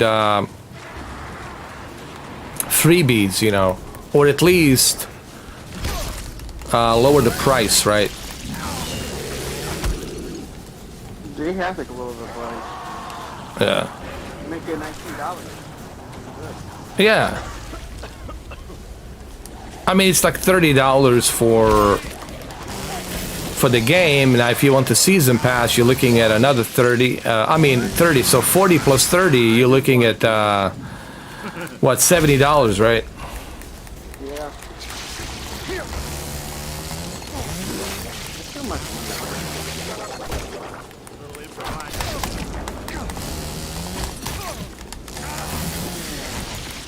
Oh, that's fun. I didn't know you were going live today. Oh yeah, yesterday, man, I was like doing that Guns of the Patriots, 12 hours. They didn't give you the 12 hours. 12 hours. Yeah. But the game ended on, you know, exactly at 12 hours, which is perfect. Yeah.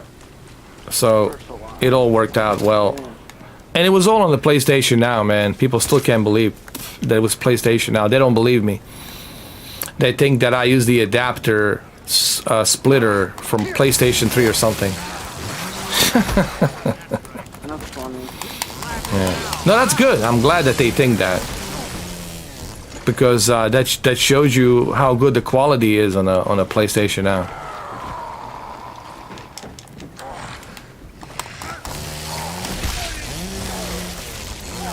You should one day play a game on your PlayStation 3 and then also stream the game on the PlayStation 5 on the PS Now and show that it's pretty close. It's not, not even noticeable, like you wouldn't even notice it. Playing it on the console and actually streaming it. Like in a split screen or something. Yeah. Yeah.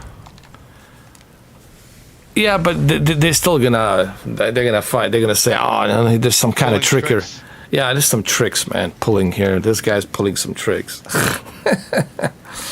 So that was one of the missions.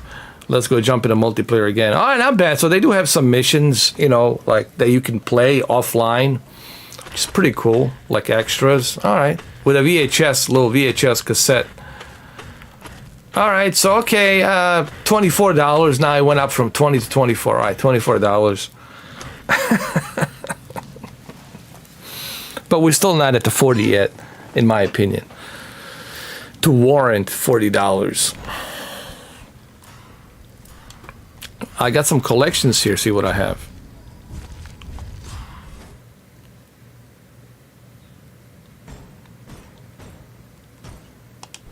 These are the characters from the original movie.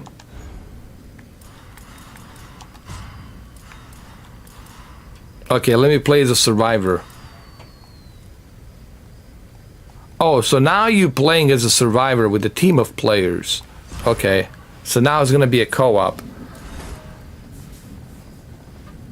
And we all gotta survive. Let's search for the match. Mamba's been playing this as well. I would like to hear what he thinks, like his opinions on it. Like, what are his thoughts? I'll probably get it next weekend. What's that? Gamefly, I'll probably get it next weekend. Yeah, you should get it on Gamefly, man, for sure. You need something dead? I'm looking Biting forward my to a wonderful butt. weekend. Biting that bus thing. But it's good to see that they have a cross-platform. Oh, that's cool. I can play this on Xbox. Yeah, Xbox, PC, Nintendo Switch soon. I think this will be a lot of fun playing this on Nintendo Switch. I'm going to OLED? end it. Yeah, that OLED. Yeah. You can play it on Steam Deck as well. Name's Ash. I'm probably gonna get it on there. Houseworks. Yeah. Man, it's pissing rain over here like crazy, dude. We'll fight it together. It's hot and sunny here today. Oh, lucky you guys. Here is just like a pissing rain, thunder. Yeah, same here. But this is normal for this time of the year here.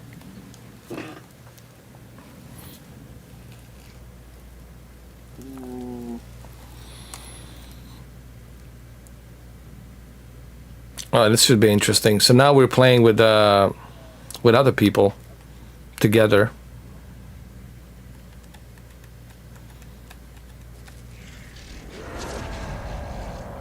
I don't have much time, so listen closely. This is Professor Raymond Noby. The following are steps to be taken in order to dispel the Kandarian demon. Deviate from them at your own hazard. All right, let's go. There are several pieces of a map hidden nearby. Gather them to ascertain the location of the lost pages of the Necronomicon and Kandarian dagger. You'll need them. What is this guy doing? Oh, he's just standing there.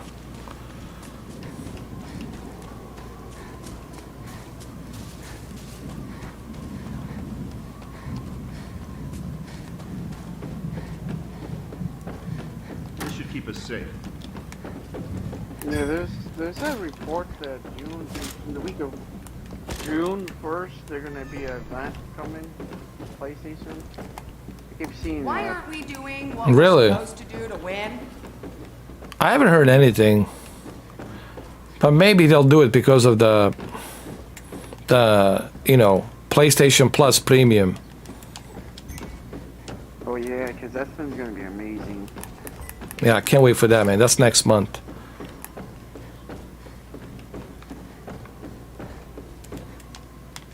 I'm definitely getting that. If it ain't nailed down, grab it. Man, I need some weapons. Xbox, what are they gonna show? Oh, the games you see next year. Yeah. Well, we just talked about it. I think it's pretty clear that they only care about the service. They don't really care about the exclusives that much. Been waiting for Hellblade forever, dude. When the fucking Hellblade is gonna sequel come out? Yeah. Why pay Game Pass, you know? Yeah. Hellblade. They've been talking about Hellblade since 2019. And it still is delayed. Fable was, what, 2 years ago? And I know what they're gonna say. Oh, it's because of COVID. All right, so that's how it's gonna be. Everybody's gonna be using that COVID card. Yeah, every game comes out next year. You're gonna say, no, 2024. I mean, Yeah, it's on my Xbox. how long they been working on that Hellblade 2? I wonder. Years? How many years? 6 years? Jeez. Yeah, since he bought the house, he's been working on it. I need a weapon. There you go. Beat the shit out of him. That was pretty cool. Come here.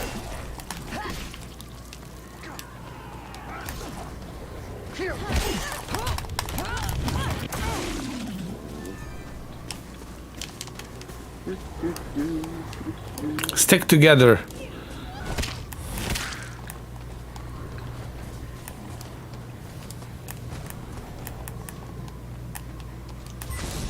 Oh, look at that. I found it. I wouldn't normally do this, but does anyone have an amulet? I'm gonna stay on here for a little bit, guys. All right, Brendan. Well, I just wanted you to see this game to give you my opinion on it. Yeah, I'm watching.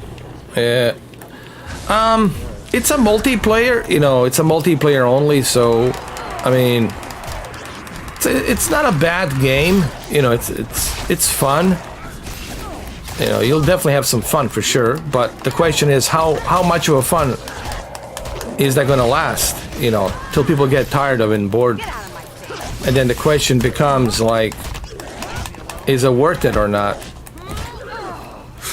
play with you and Mama. I mean, I'm giving my honest opinion on it, like my first impressions. It seems it's fun, but I feel they need more stuff. They need more content.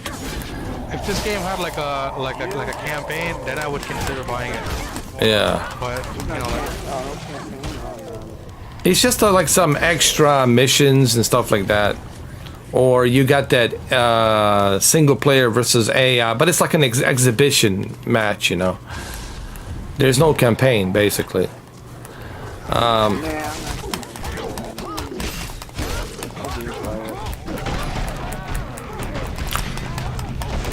I just don't think the price is right, you know.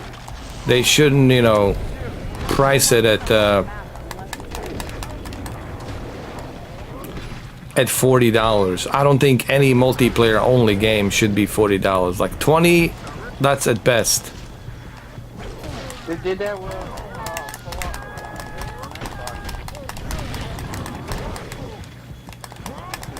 $60. What game?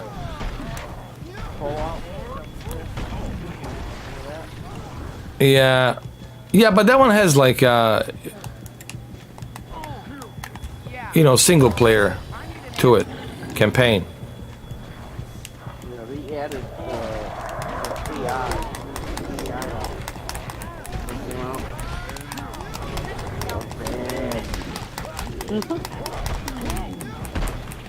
Here we go.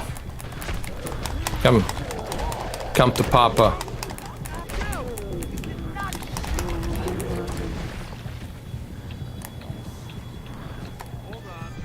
All right. I wouldn't normally do this, but does anyone have an amulet?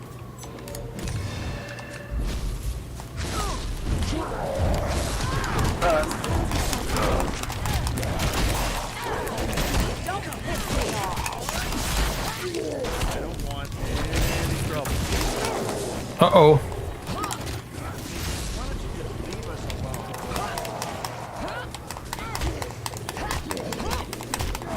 Oh shit. This is how we do it in here.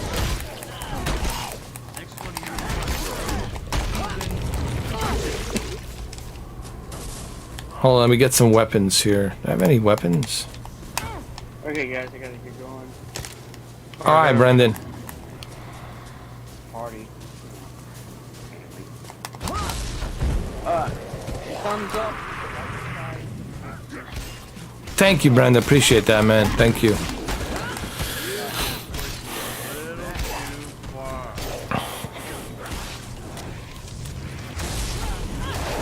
There we go.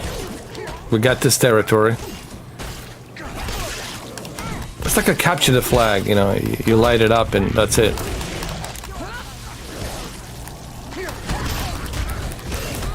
So these demons cannot come here no more.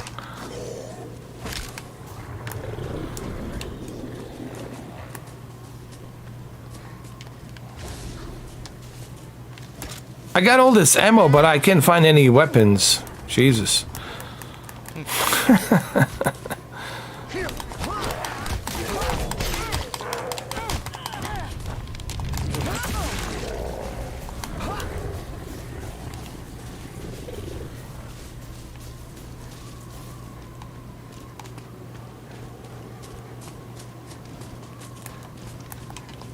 Come on, what are you doing?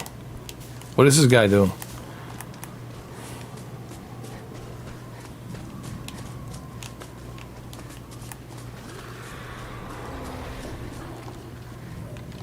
I need more matches. I cannot light up the fire.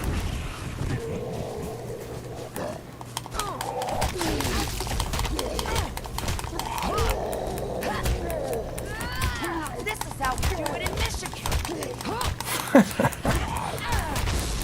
This is what you get.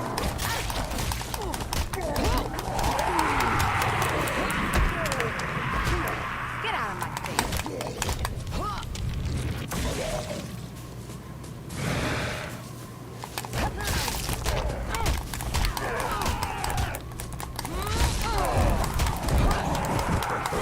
Oh my god, they're coming from all sides. Oh! Shit. I got trapped. Oh no! What is my team doing? Jesus. They're like chickens without a head. They left you. Anybody can Defend hear me? yourself. Bring me some I know. help, like right now. Don't go to the light. Stay with me.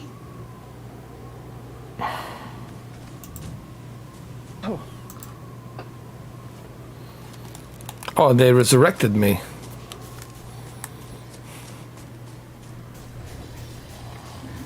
There you go, light it up.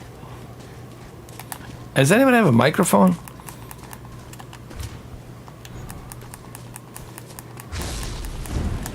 Uh-oh. I see on their names it has like a microphone next to it. Yeah, but I cannot hear them. It's interesting.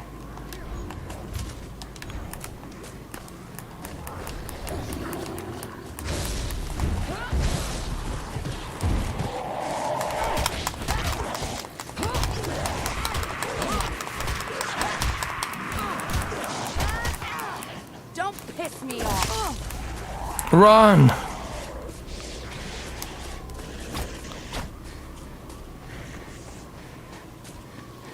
Let me go to my team.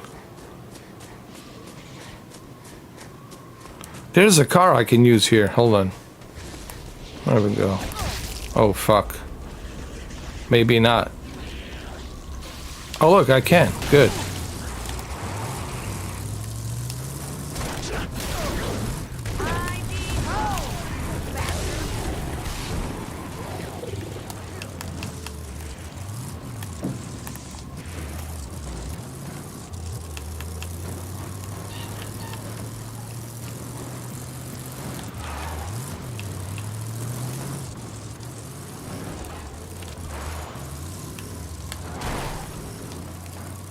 Well, at least you can use a car. Let me go pick up my teammates.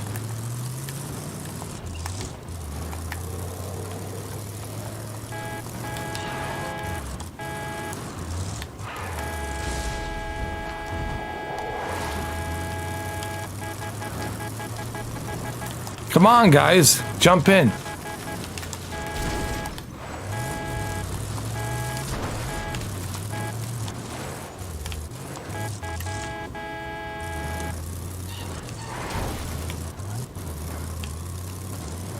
Where the hell did this guy go? Can't do this anymore.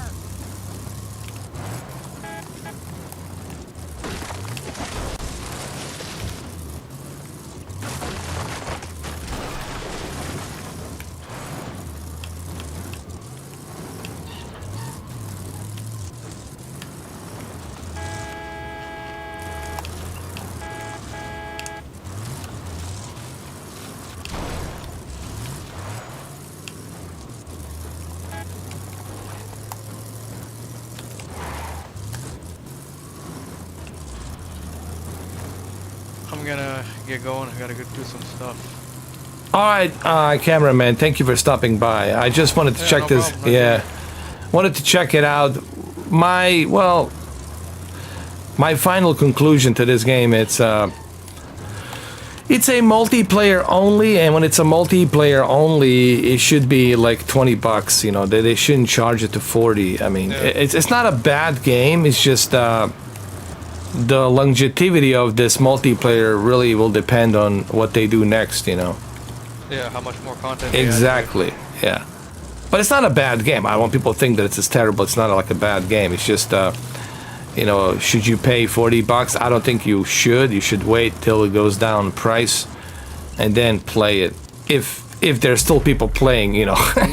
Yeah. That's also the thing too. The community. How many people are playing it? Yeah. Because it's all multiplayer only, so how many people are they going to be playing this game? You know, we'll see.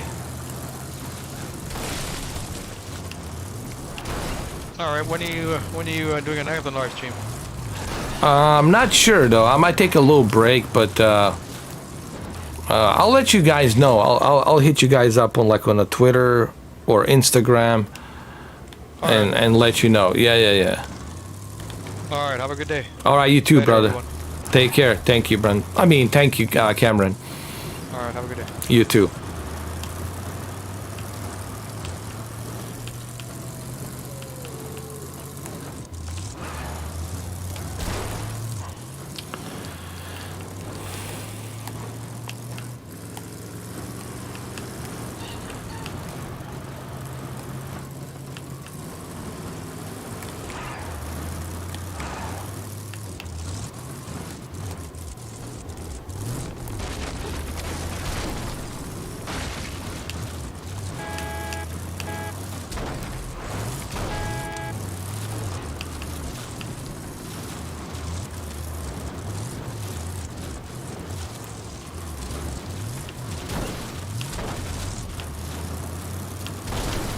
Oh, come on.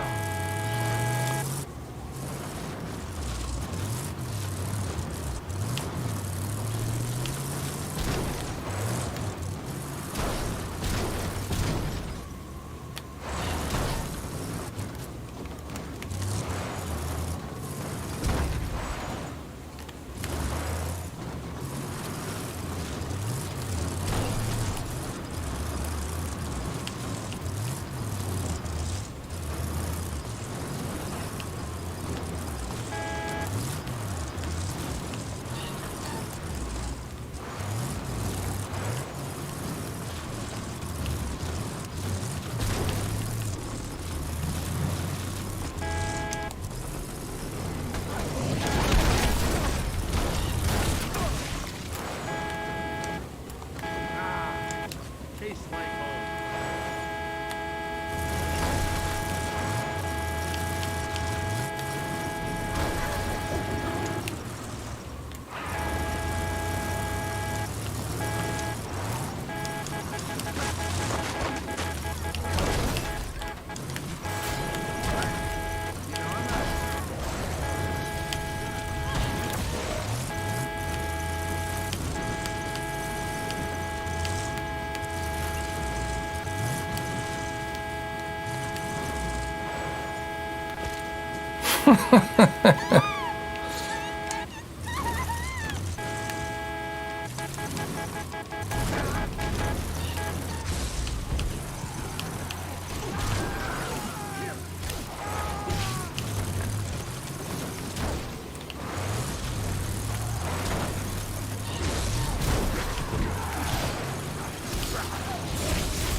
Dropping like flies. Oh, fuck, one of my teammates is down.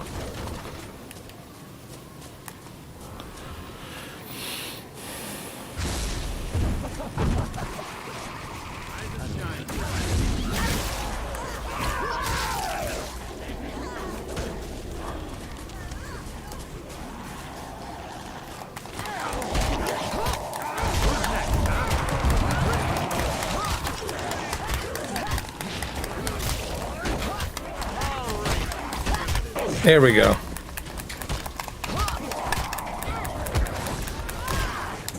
Get out of my face.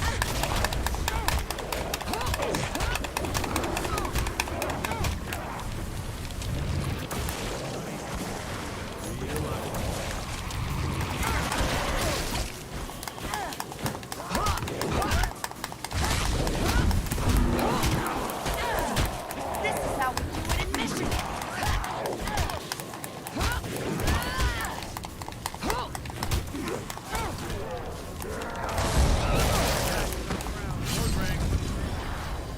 I heard this game plays really well on the Steam Deck, Deacon. They said that he uses deep learning super sampling to make it run even faster, like 60 plus frames. Just fun. I know you're all pretty busy, but I could really use some help here. Hold on, gotta reload.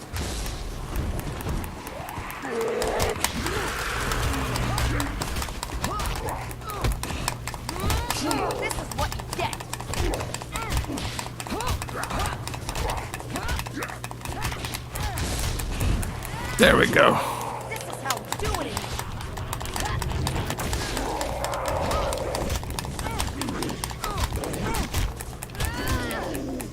Don't piss me off. The group now holds an additional piece of the map. Well played.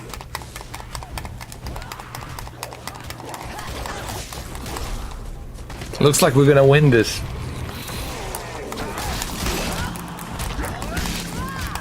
This is how we do it in Michigan. Oh, look at that tackle. Oh shit. Get out of my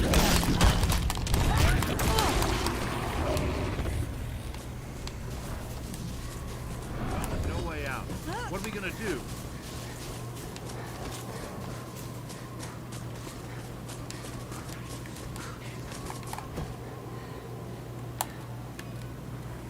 Who's the girl got a shoot to get a chefs around here?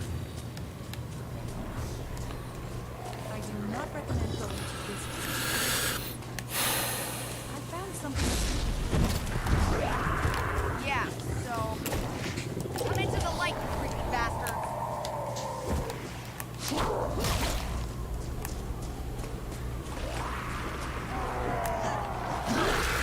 Oh no.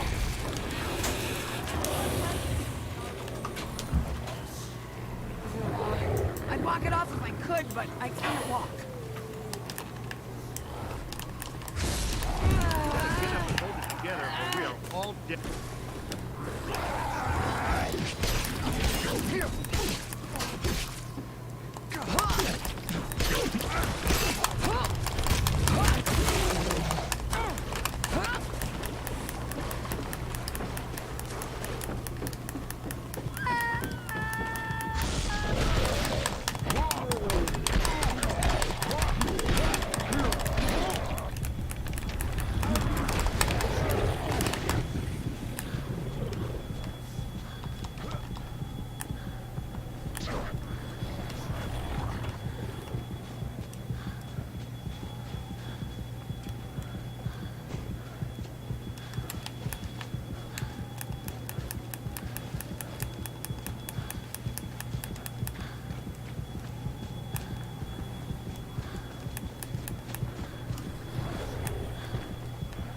Let's go and collect the another piece of the chapter from the book.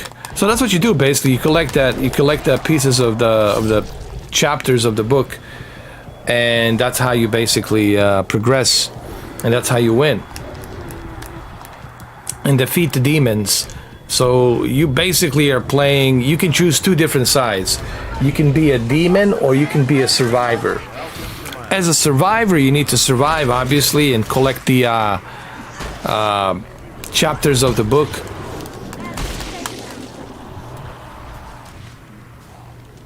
See, now I got possessed. I'm possessed now, so someone is carrying my soul. I mean, if you're an Evil Dead fan, I think you're gonna enjoy this. You're gonna have a lot of fun with this game, for sure. But if you're just like a casual Evil Dead fan, or you never heard anything about Evil Dead, and you never even watched the movies,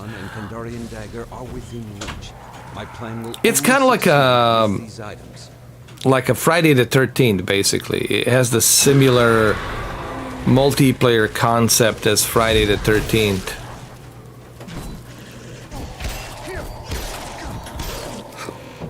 Now the only question is it worth $40? I don't know. Honestly, I don't think any multiplayer game it's worth $40.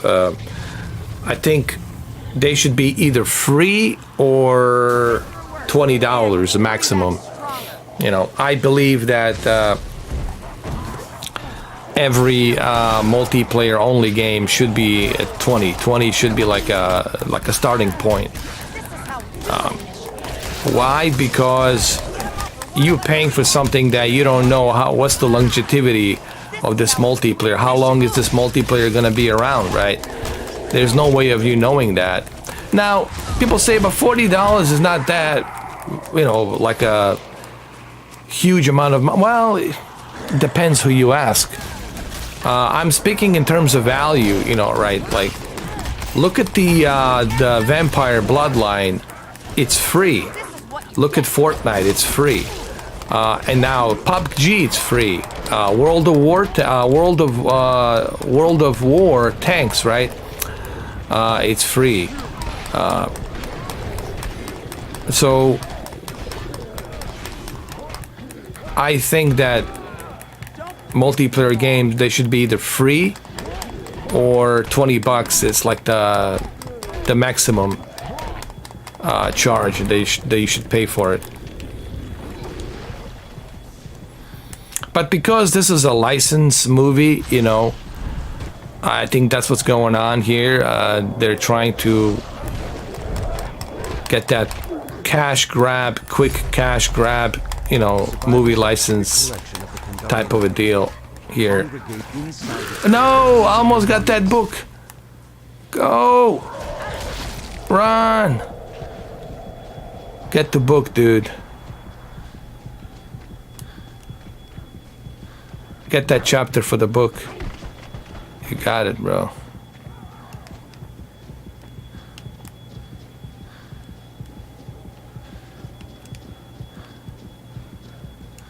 And get that, oh shit. There we go, there's a sword.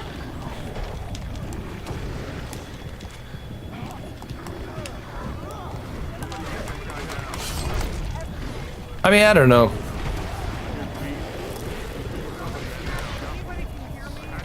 What do you guys think?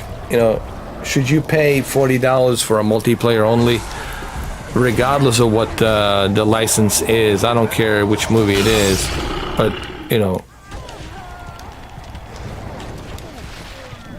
I personally don't feel that multiplayer warrants $40,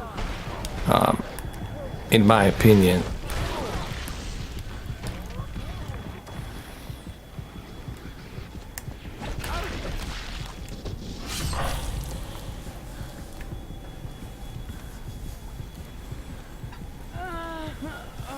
Oh, Sleeping Dogs, nice. I played that on the PlayStation 3 back in the days, man. It's a shame that the Square Enix has canceled that game. It really kind of sucks.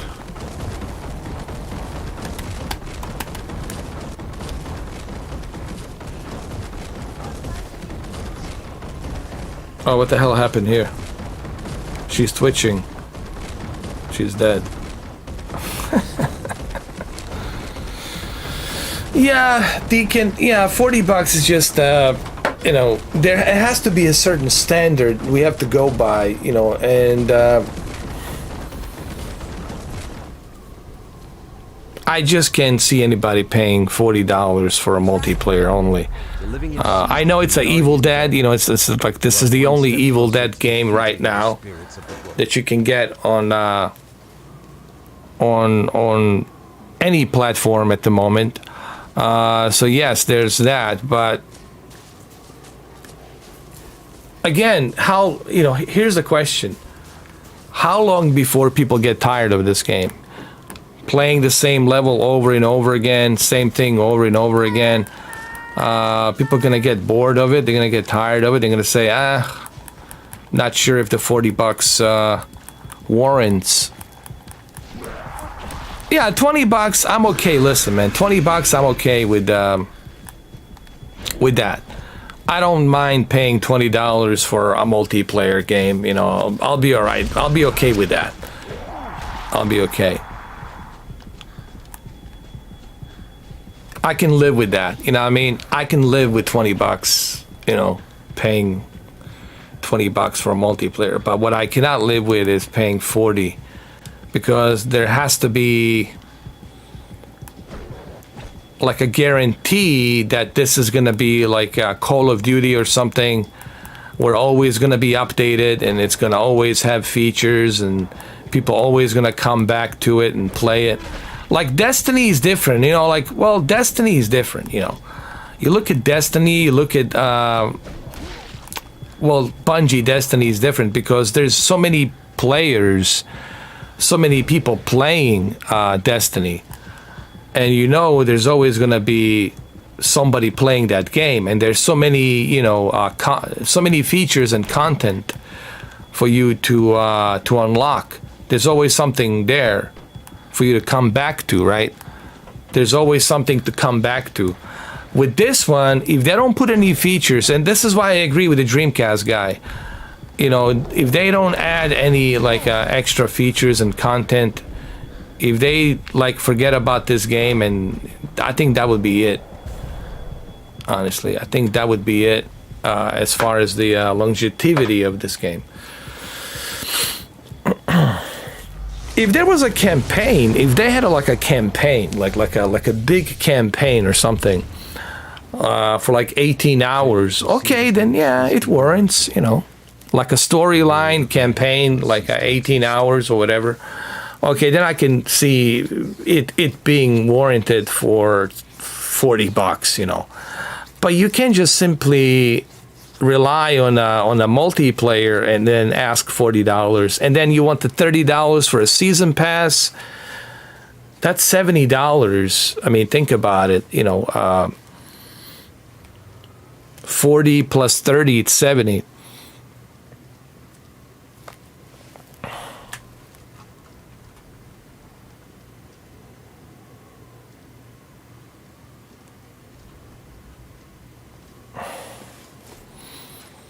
So that's it. I don't know what else I can say. I mean, should you purchase it? Should you not purchase this? I don't know.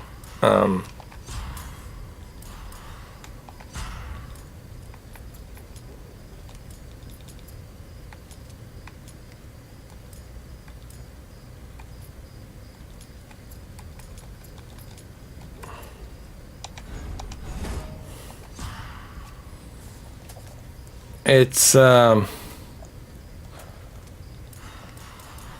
would wait till it drops down on sale, or if it finds its way on a Game Pass or something, right? If it comes to Game Pass, right? I would wait till it drops the price. When it drops down the price, then you can check it out. But right now, I mean, I can really, like I said, if there was a campaign, and they had like a lengthy campaign, like 18 hours or something with a lot of stuff in there, okay, I can maybe see the reason for you to waste $40, because you can always play a campaign. But there is no campaign, it's only multiplayer, so it's just, you know, I hate to repeat myself like a broken record, but that's why I'm hesitant to recommend this game, you know. It's not a bad game, you know. There's no bugs, nothing wrong with it. It's just, should you pay $40? And my friend Deacon here agrees, nope. Cameron agrees, nope. Brandon says, nope. No, we shouldn't pay $40. So, and even Dreamcast guy agrees, like you know, come on. Only $40 a bit of a stretch, you know. So there you have it, guys. But let me know what you think. Write down in the comments. Let me know what you think. Do you want to see me play a little bit more of this, or do you want to see me play on a Steam Deck? You know, for me, $40 is not like a big deal, but for a lot of you out there, for a lot of people, I mean, 40 could be either I eat some food today or whatever. You know, or I play this game. It's either I eat some food today or do I play this game. So to some people, 40, it's a big deal. Now, people ask me, what about Elden Ring? Is Elden Ring worth $60? Dude, even if Elden Ring was $100, I think it would be worth it. Because there's so much, dude. The replay value on Elden Ring, it's like a behemoth. It's like a behemoth of replay value. So yeah. I mean, yeah. Like I have no issues or problem paying $60 for Elden Ring, you know. But look, guys, there's also a Gamefly. You know, if you live in America, if you live here in North America, I know, Deacon, you live in UK, so for you it's different. But if you are here in America, if you live in United States, a Gamefly, it's really a good way for you to try out all these different games and save money. Honestly, I'm telling you, Gamefly is I mean, I don't understand why Gamefly doesn't want to affiliate themselves with me as a sponsor, because I think Gamefly, it's probably the most relevant right now than ever, due to the high inflation, high cost of living, all of that stuff, right? So looking at it right now, I would say that 100% Gamefly, it's gonna save you money. You get to try this game, you get to try that game, you get to try everything, and you save money. You know, let's say you pay $260 a year. $260 a year, it's nothing in comparison how much you're gonna spend on the video games within a week. Let's say you bought 3 games. You're easily looking at what you would normally pay for a year on a Gamefly. So think about how much you're saving versus what you spend a month. Forget about a week. What you spend a month on video games versus what you spend for 1 year. So let's say you spend, let's say $300 you spend on a Gamefly, and you have 4 games out, right? 4 games out's a pretty good deal. So majority of the games are $60 to $70, right? Some games are $80, $90. Let's say you buy 3 games or 4 games a month. That's right there. You passed, you're close to $300 right there. So what you would spend for a month on video games, that's what you would spend on a Gamefly for the entire year. That's if you choose for 4 games out. But not only do you have ability to have 4 games out to be rented, but you can also get discounts and keep those games and buy them for half a price along with a discount. So let's say Call of Duty, it's what, $69? I bought a Call of Duty on Gamefly for $20. Actually less than that. For $15 because I had a discount. So they send me a disc to cover the whole thing and I keep the game. I got Call of Duty, Vanguard on the Xbox for $15, and I got another one for the PS5 for $15. So I spent total of $30 for 2 games. Instead of paying a full price, which would cost me like $120, $130, $140. So Gamefly, if you live in America, I'm telling you guys, I think you would really, it would behoove you not to try out the Gamefly. You can thank me later. Yes, you have to wait a little bit till they send you the game, till you get it, right? You have to be a little bit patient. They do have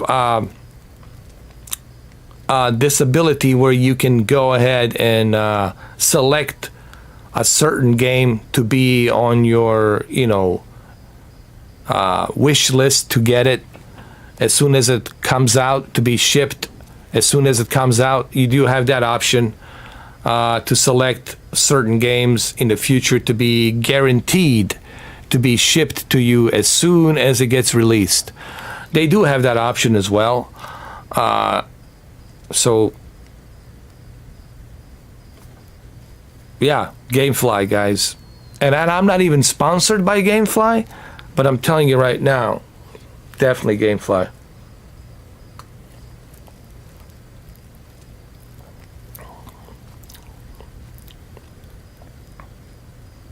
Oh, Deacon, Bro,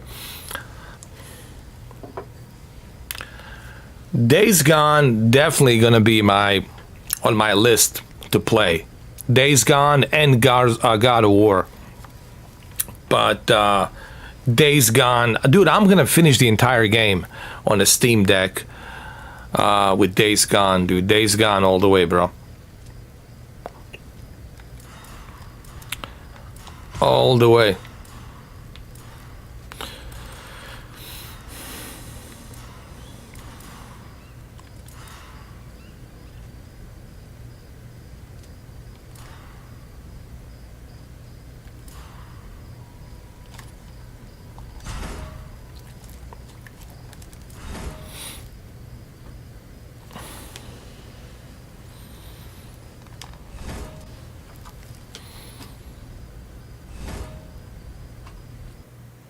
Yeah, those are the two games I'm looking forward to next. Days Gone for sure, and God of War. So Days Gone and God of War. But my God, I think I'm gonna. What a joke. You guys might even see me, dude. I'm gonna be playing Days Gone and finishing it on a Steam Deck, dude. I'm gonna take that shit with me everywhere I go and play Days Gone, dude, non-stop. I don't think so. Bad. Red Dead 2, I'm not sure. The gun. I have to look into it, Deacon. I'm not sure.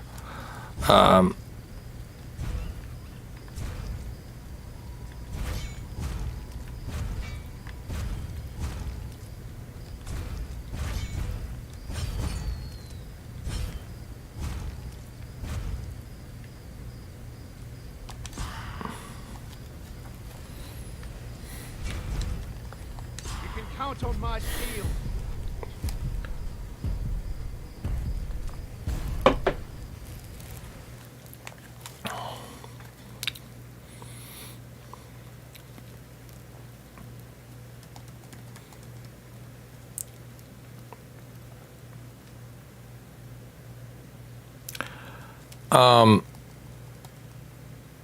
Shadow of the Tomb Raider works perfectly on there. I played Shadow of the Tomb Raider.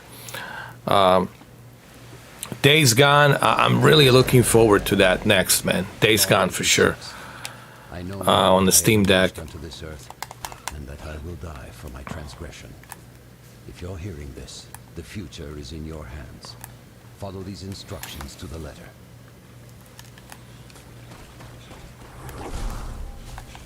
The first step is to gather the pieces of a map that you'll find nearby. The map will reveal the location of the lost pages of the Necronomicon and Kandarian dagger.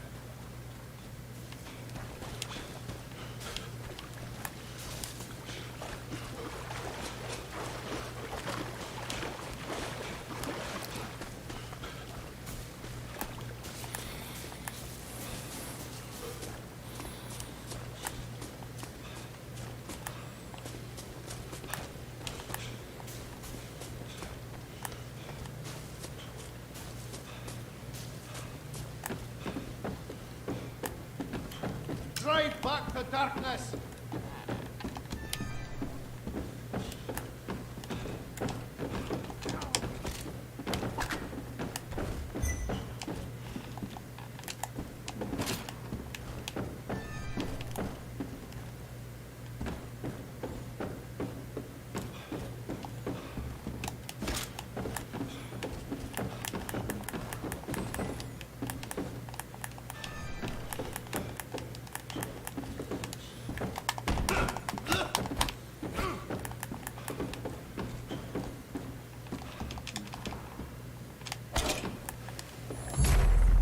You now hold the first piece of my map. A small but strong snapshot.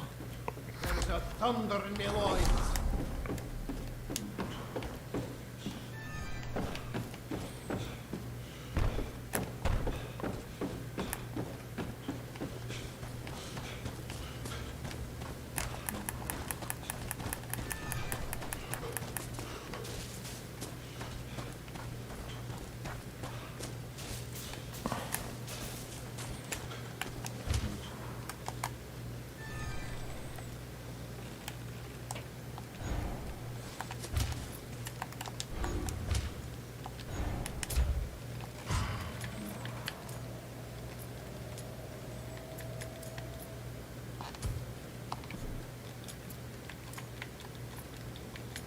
How come no one's talking, dude?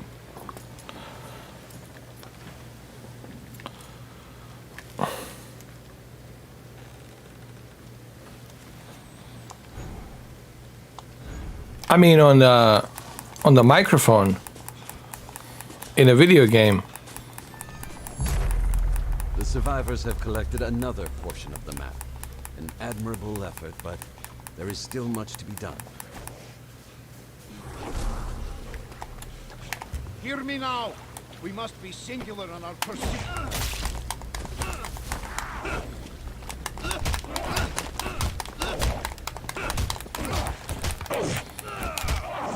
Never drop Henry the Red.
Take heed to the new marking on your map.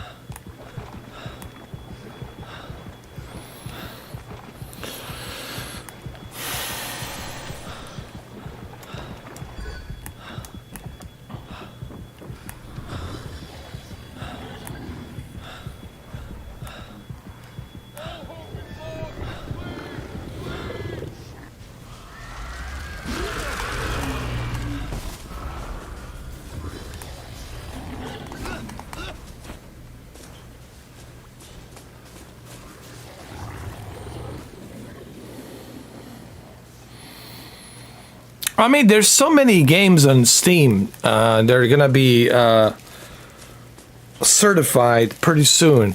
They're coming out for the Steam Deck. You know, Valve is working really hard with developers to get those games as quick as possible on the Steam.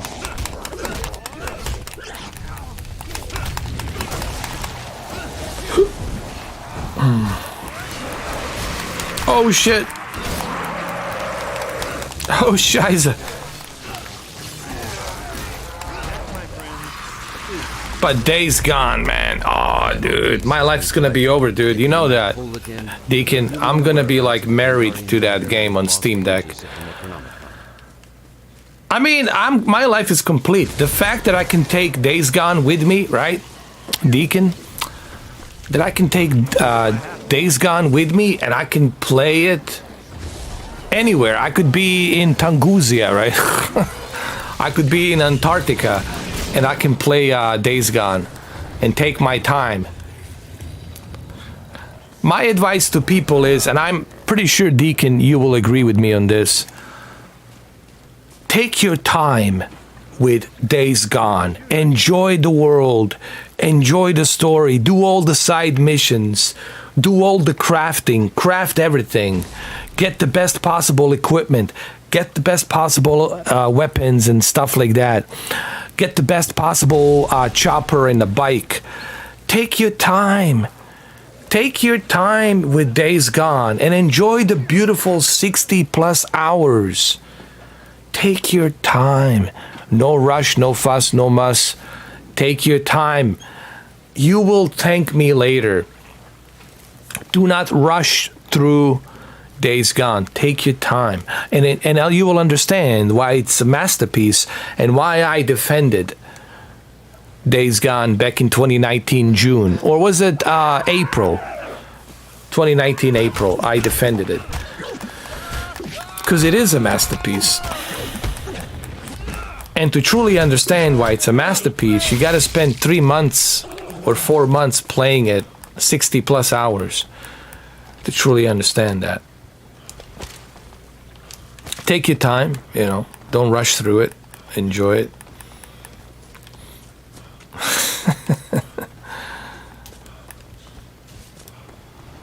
Oh, here's the car. Hey, let me in, bro. Let me in, bro. Here you go.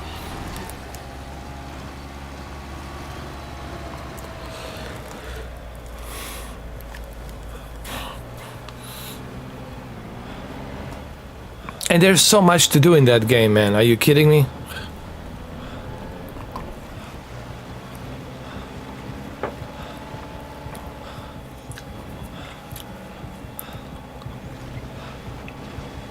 Days Gone, it's a proof. Days Gone, it's a living proof that single player experience will never die. Honestly, it's a proof that single player type games will never die.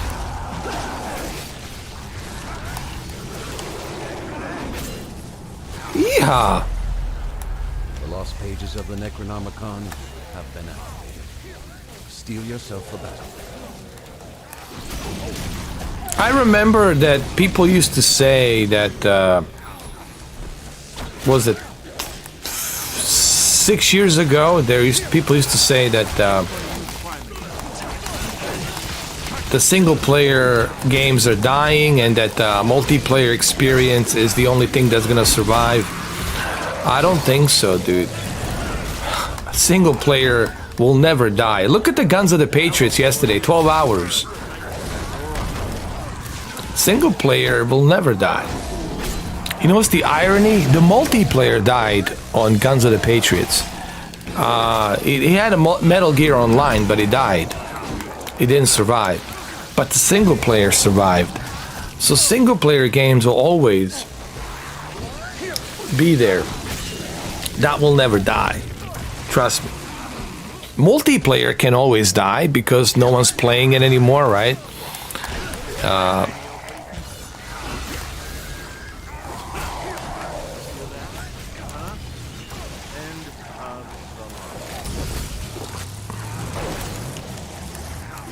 Dude, I'm stuck. I cannot move.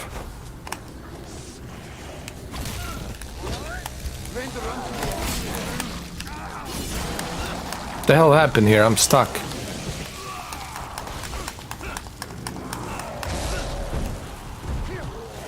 The fuck?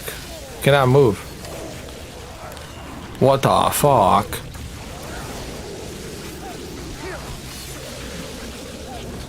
Yeah, man. I mean, multiplayer, you know, it depends on what kind of multiplayer it is, right? But multiplayer, people are getting tired of it, dude.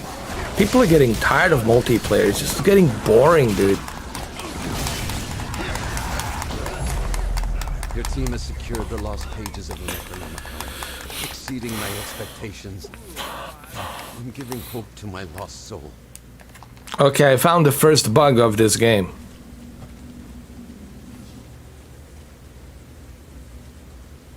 I'm stuck.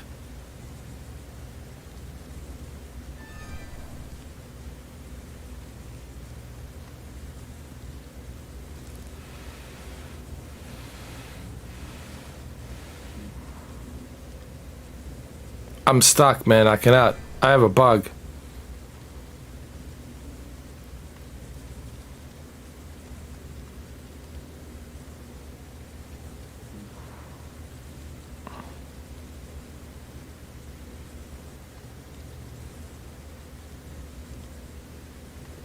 Hold on. Makes you feel good. Let me see.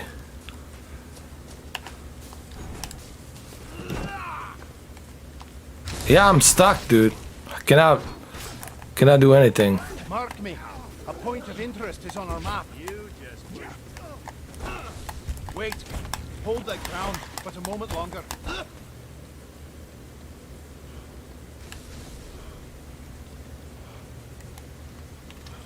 I have to wait for somebody. I don't know. I have to stay here and wait.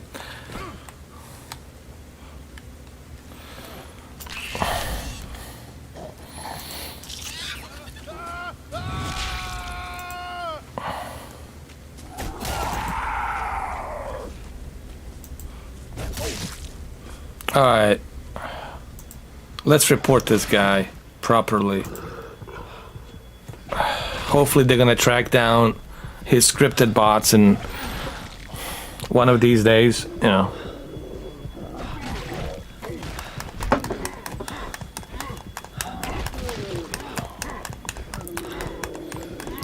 I've seen this scripted bot everywhere, dude. Whoever this individual is, I've seen him does it to a lot of YouTubers. Usually he goes for the smaller YouTubers, so that way his shit can stand out. But eventually they're gonna find out who this individual is. And then he's gonna have to go ahead and buy a new computer, get the new internet service provider, and go through all that bullshit.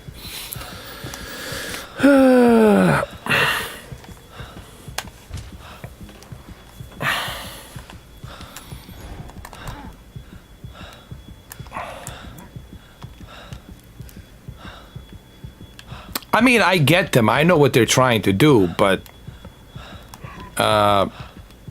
they keep failing, you know, because no one really gives a shit, dude. The only thing that they're letting me know is that they're sick. Like, they have some mental issues. That's it. That's all they're telling me. All they're telling me is that they're sick. And that they need to go back to Bellevue Hospital, mental clinic. That's the only thing that you can learn from these trolls, is they're letting you know that they're sick and they need to go to a mental institution. That's it. You know, I could give a shit less, man, you know.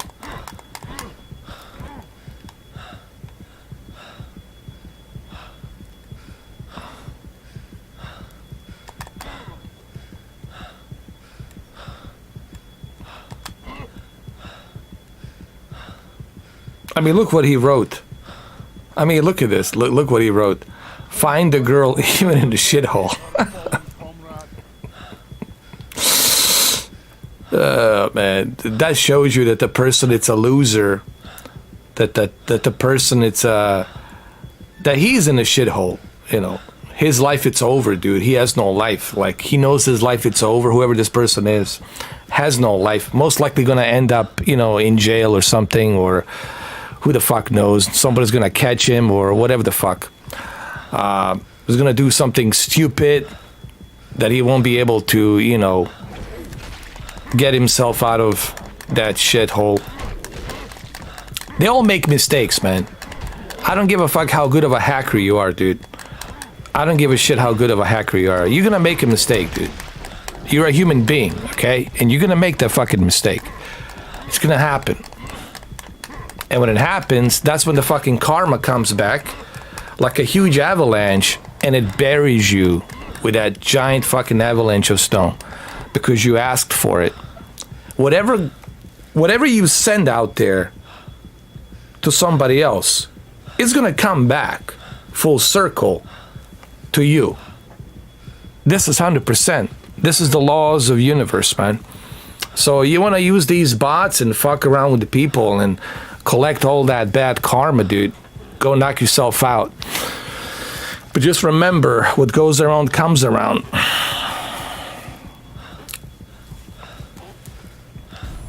So yeah, go write your fucking scripted bots, dude.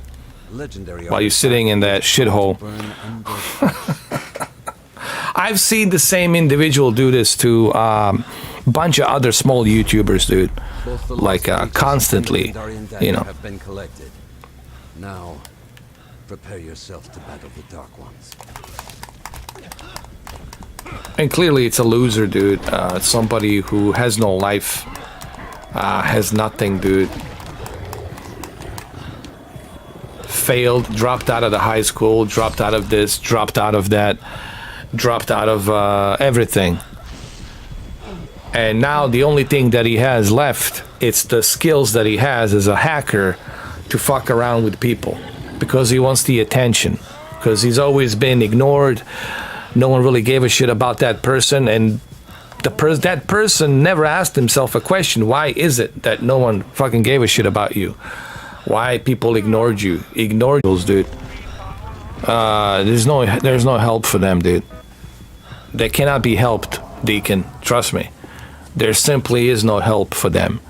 You gotta let him go, and you gotta let the universe take care of that. You gotta let the God handle that. It's not up to me. It's up to the God to handle that. That's not up to me. I'm not the one to make the call to say who goes, who doesn't go where, and this and that. That's up to the universe, up to the God to decide that. But in my 43 years experience, and I've been around the world, I've been through a lot. I can tell you that karma definitely exists, and it's the real deal, dude. It's the real deal. Between your legs. Go cry to mama.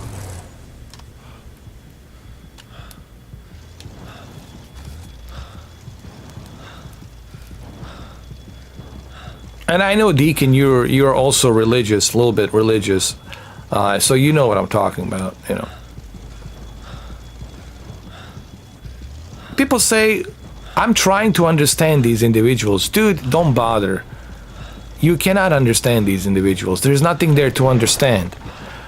The nature somehow selected them to be what they are, to be sick, to be twisted, to be whatever the fuck they are. And the nature will also select them to go back to zero. You know, or from zero to nothing. You know.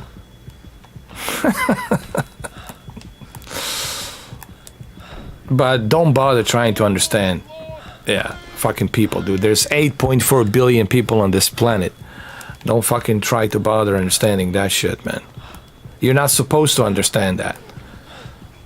Why? Because there's too many people.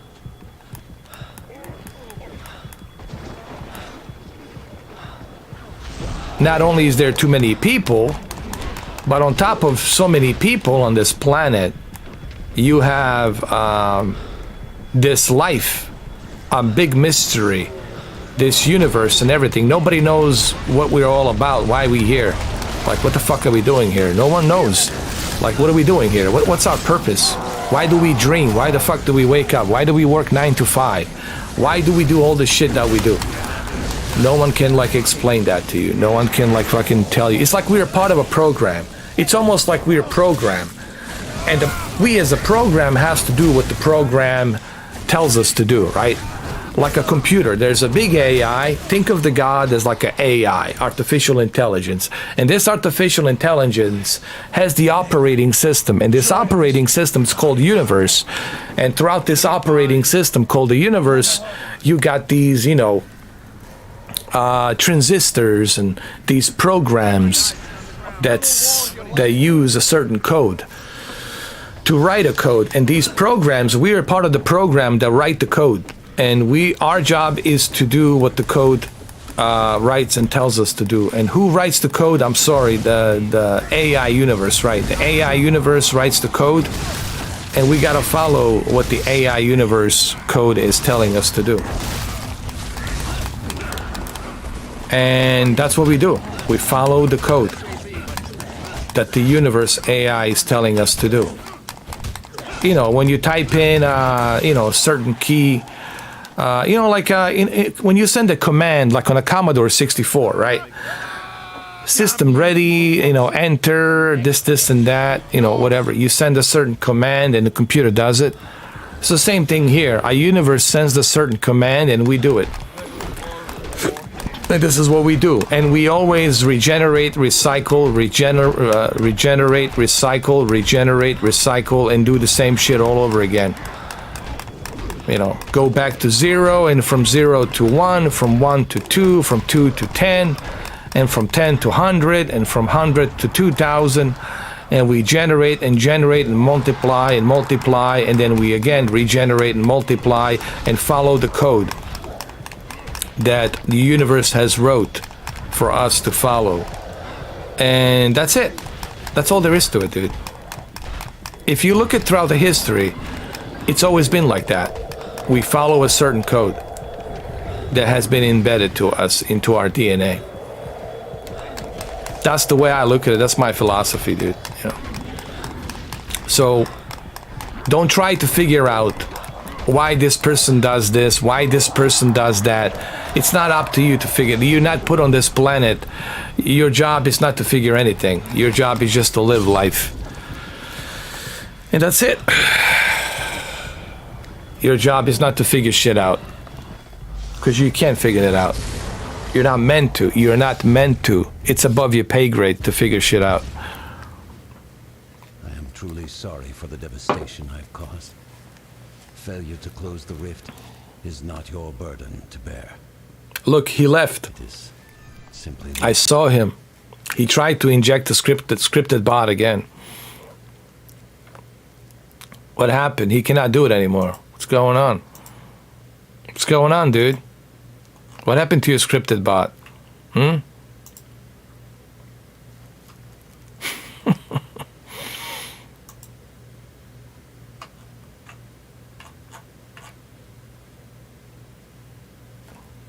Anyway, so it's already 7 o'clock. Holy shit. Time for me to go. So what do I think? Evil Dead, the game. Should you pay $40? Should you not pay $40? Or should you wait till it goes down on sale? I would say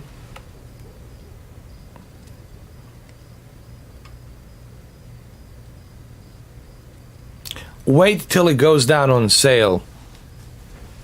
That's what I would say. And then buy it. Right now, it's not enough to warrant, in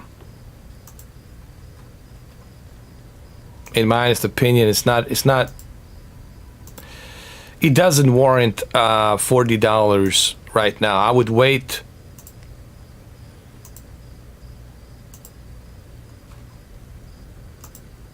I would wait till it goes down on sale. That's what I would do.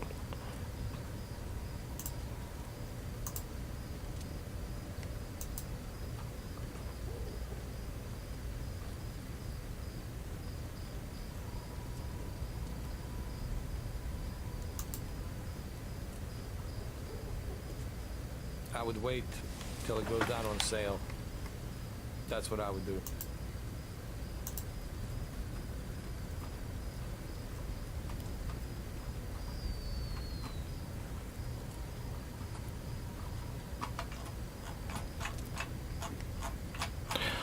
All right, so Deacon, I'm gonna catch you later, man. Thank you guys for watching that Guns of the Patriots yesterday. That was pretty cool, man. I had so much fun. Playing Guns of the Patriots. It just reminded me what a masterpiece that game was yesterday. And it hasn't aged at all since 2008. It's still considered, in my opinion, one of the best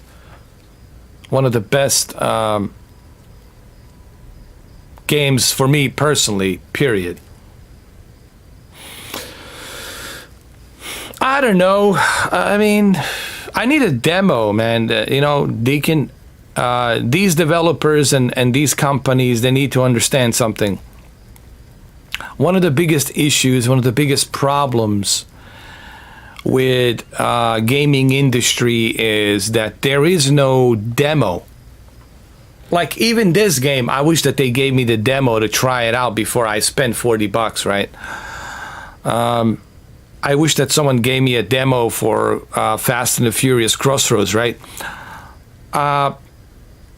Demos are very important, man. The best way to get people excited, the best way to learn about a feedback, what you can do differently, what you can fix, what you can include, is if you do a demo. This shit with Cyberpunk would have never happened if they gave a demo, if there was a demo available. But the problem is, we're living a day and age where it's all about this, right? It's all about the mighty dollar. It's all about the money, right? That root of all evil, which is money. And it's true. It's the root of all evil. So currently it's all about this, right? Everybody's just looking how we can make a quick cash. What's the best way to make a quick cash? And unfortunately, that's what these companies are all about. Making a quick cash. Let's make money. Same thing with this game, Evil Dead, the game, they hired Bruce Campbell to push the sales of this game, to get the fans excited. I understand it's a part of a promotion, but how about a demo, right? How about a demo? Why do I want to watch somebody else play the game for free? These people are paid. Greg Miller, it's paid to play this game and then tell me how awesome it is. These people are paid. They select certain individuals to play the game so they can tell you, ooh, man, it's an awesome game. Oh, man, you need to pre-order. This shit is awesome, right? Like the best thing since sliced bread. Give demo to public, man.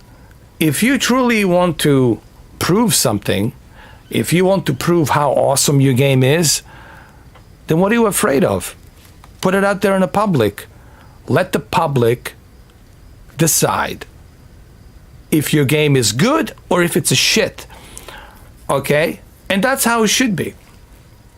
It shouldn't be through pre-orders or watching some other yayo play who's paid and it's playing the game because it's paid and it's paid to say good things. All right? And it shouldn't be a developer telling me how awesome the game is. It should be a demo. Give me a demo and we'll let you know if your game is good or if it's a shit. But we shouldn't have to pay or pre-order or pay for the game to find out how shitty it is. And that's the issue right now with the gaming industry. It's all about this, man. It's all about that. So that's one of the biggest problems I see. So to answer your question, Gotham Knights, the video doesn't tell me anything. The video gives me some idea. But we're talking about a video game. We're not talking about a movie, right? It's not a movie. It's a video game. I need to control it. I need to play it. So, therefore, what do I need? I need a demo. Give us a demo. And why is it that they don't want to give people demo to play these games? Because if people see the demo, no one's going to pre-order it. No one's going to play it. No one's going to bother with it. It's all about this, man. It's all about that.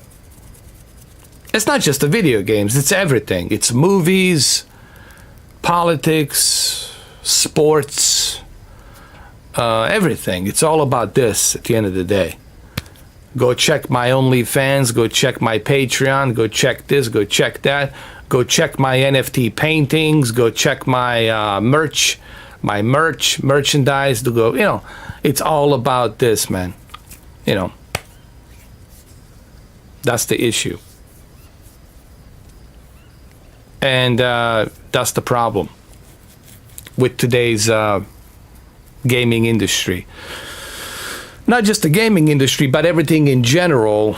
It's all about whoring, money whoring. No one truly, cares about like putting out a great content. They just care about, collecting some simps and have like, simps simp you. Or if you are a woman, you can have your perverts simping you on your OnlyFans or your webcams or whatever the fuck is that you have. So it all comes down to one thing and one thing only. It comes down to this, man. And this is why it's not good. This is why everything sucks in society today. This is why nothing is good. This is why you have so much violence and craziness, because people are so selfish and disconnected. And the only thing they think about is this. It's money. It's a one big brothel of money whoring. You know, everyone for themselves. It's like a narcissistic brothel of money whoring. You know, as if a narcissistic dominatrix, money whore, narcissistic dominatrix, it's running the show, and these are the new standards, and these are the standards now. That's pretty much where we at, man. That's why everything fucking sucks. That's why nobody gave a shit about my 12-hour, you know, live stream of Metal Gear Guns of the Patriots, right? Even though I put a lot of hard work into it, you know, I tried to do it for 12 hours and work my ass off on playing it, but no one appreciated it. No one appreciated it because they want to see titties, they want to see ass. I don't know. They want to see, you know, I don't know, some weird shit or some shit like that. They want to see drama. They want someone to talk about drama. They want someone to talk about some crazy shit, some controversial shit. And that's where we at, man. That's where we at. This is where we at right now. Hard work's not being recognized because it's easier to be a whore. It's easier to be a money whore than to be recognized for hard work. You know, good people are being left behind. They're being, you know, flushed down the fucking toilet while all the other narcissistic assholes are out there on the top, you know, winning. And this is the sad part about society, you know. And the sad part is even people who come in here and hit a like, they probably do the opposite, you know. They do exactly what the narcissists do. It's just they don't want to admit that I'm right. They don't want to admit that I'm reading them like an open book. They don't want to admit that they're guilty of being that pleasure, guilty pleasure of looking at somebody else's suffering and then laughing about it, or looking at the tragedy and laughing about it, or looking at some controversy and laughing about it for their own guilty pleasure, perverted, sick, twisted way that they live. But see, at least I can call that out and recognize and tell you how it is. You know, no one else is going to tell you that. At least I can tell you that. Because I know people better than people know themselves. This is why no one can fuck with me. This is why no one can fucking pull Godzilla in front of my eyes without me not seeing it, you know. Because I know people better than people know themselves, you know. With me, you cannot bullshit me, guys. With me, there's no bullshit. I can choose to embarrass you, expose you, open that fucking closet, make you look like a, I don't know, a gimp, embarrassed gimp. I can do that to people. I can expose them, but I don't give a shit, you know. Sometimes I'm just like, don't care. But I'm just telling you that this is the way people are these days. It's all about themselves. It's all about their greedy ways. It's all about the money. No one recognized the hard work. They only recognized money whoring. They only recognized if you are talking about a controversy, about somebody else's suffering, and drama. That's all they were interested in. Or if you're doing some weird shit or something, you know, for their guilty pleasure entertainment. Because people are sick and twisted. It's just that the internet has opened the door, opened the gates to show you just how twisted and fucking crazy and fucked up human beings really are. You know, I think internet opened the gates of that shit to show you just how fucked up people really are. Not that I needed the internet to tell me how fucked up people are. I look at the history, I see all the beheadings and killings and all the crazy shit that people have done, that humans have done. The animals would never do that. The fucking rat would never fuck a dead rat. But a human will fuck another dead human. It might even eat another human. So I know what humans are capable of doing. And I know how fucked up humans are. Okay? I know how sadistic humans can be. Now, that's not to say that every human is like that. Of course not. But I'm talking about a big numbers majority out there. Majority out there are hiding it in the closets. Why do you think they belong to a secret societies? Why the fuck do you think they belong to society secret clubs? Because they don't want you to know their dirty little fucking secrets. They don't want you to know what the fuck they do behind the closed doors. They want to hide that shit. So that way they can pretend in the public eye that they're these, larger than life saviors, like talking about politicians, senators, people like that, they all belong to these secret clubs, and behind the closed doors, they do all this crazy, crazy fucking evilish shit, sadistic shit that they do. And then in the public life, they show you that, we're so for our people, for the good people, hardworking people. We care about the hardworking people. We want to help them. We want to help you. And then once they turn off the camera and they're not in the public eye anymore, then they go back to their little underground secret society life where they do all this crazy, perverted, crazy fucking shit. And if you knew a slight percentage of what they do, you would probably move to Mars or, I don't know, a Jupiter moon or some shit, far away from these motherfuckers. But the sad part is this. Yes, there's good people. We have 8.4 billion people on the planet. Yes, there's good people. But man, there's a huge percentage out there, out of that 8.4 billion, that's really twisted, man. And I don't know what this is, how this happened, and why is this happening the way it's happening? Why are people doing what they're doing? How does this work? I cannot give you that answer because I don't fucking know. It's above my pay grade. Maybe it's up to the universe that made that decision. But I'm talking about the facts. These are the facts. People, for the most part, are good people. But for the majority of the part, people are sick, twisted inside. It's just a matter of you getting caught. It's just a matter of you admitting it. But behind that fake smile, behind that pretending, bullshit acting, that you are in a public life, showing your public face and pretending and acting, behind that acting face, there's a twisted, sadistic individual inside that likes to do all the perverted, weird shit behind the closed doors. And they do. And they're out there. They exist, man. They exist. So, yeah. So just to end my philosophy here on why the video game sucks these days, why nothing is good these days, why the movies sucks these days, why even the music sucks these days, why nothing is original, because you don't have to be original. And I'll end this live stream by saying this. You don't have to be original these days. You don't have to be original because all you have to do is look after money.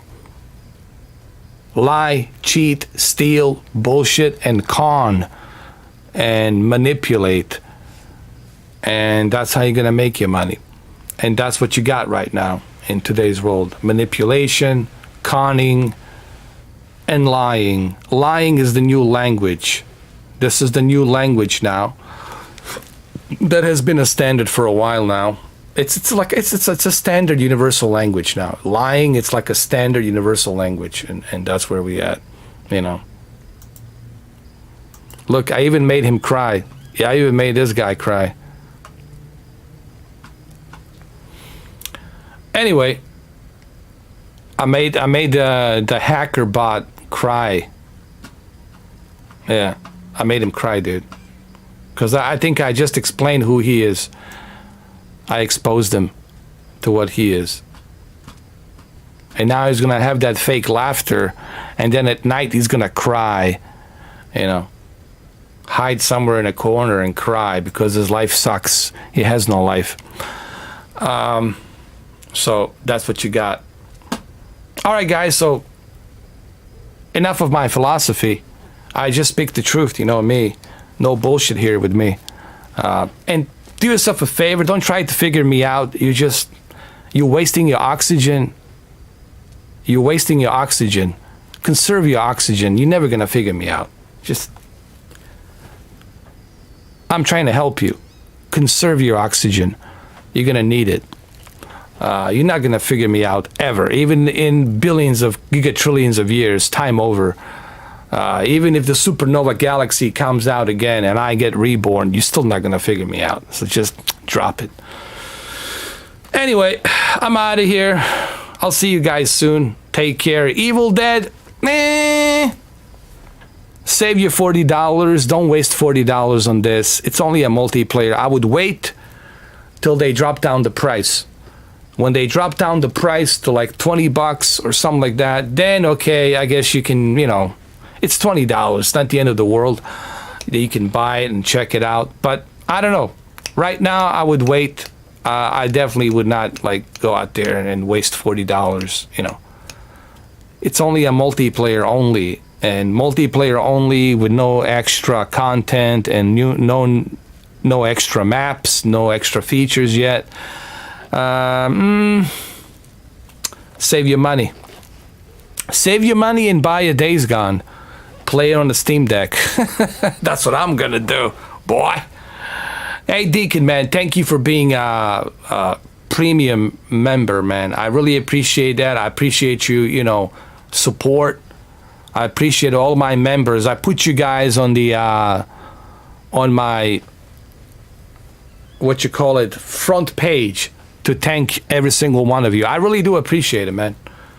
I really appreciate every single one of you members who support me, and I just want you to know that I care.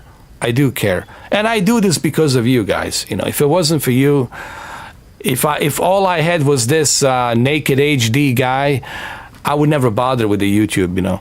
If all I had was this guy, But thanks to you guys, that's why I'm doing this. I appreciate it. For those of you who appreciate what I do, thank you. Thank you, Deacon. Thank you, Cameron. Thank you, Brendan. Thank you, Mamba.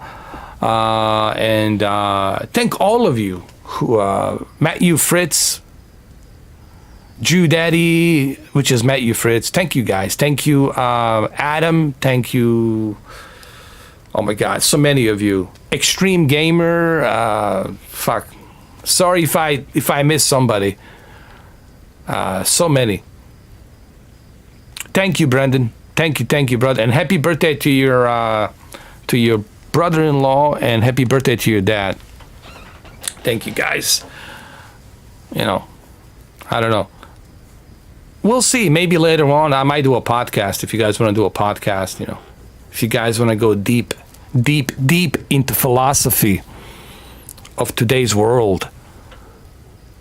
Or maybe I'll do a podcast as a snake, as a solid old snake. We can talk about philosophy tonight. Otacon. I just want to talk about philosophy. A philosopher table. We'll see. I don't know. If I'm up for it, dude, I don't know. If I feel like it. If I'm not tired. If I'm tired, probably I'll do it. I'll hop in. We'll talk. And also, thanks to, what's his name? Thanks to Sasha. Thanks to all of you guys. And there's so many of you, dude. And I know some of you are busy. You don't have time. I get it. But thank you, guys. Cheers. See ya. See you soon. Maybe tonight. We'll see. I don't know. Cheers. I'm going to go hop on the Days Gone right now on my Steam Deck.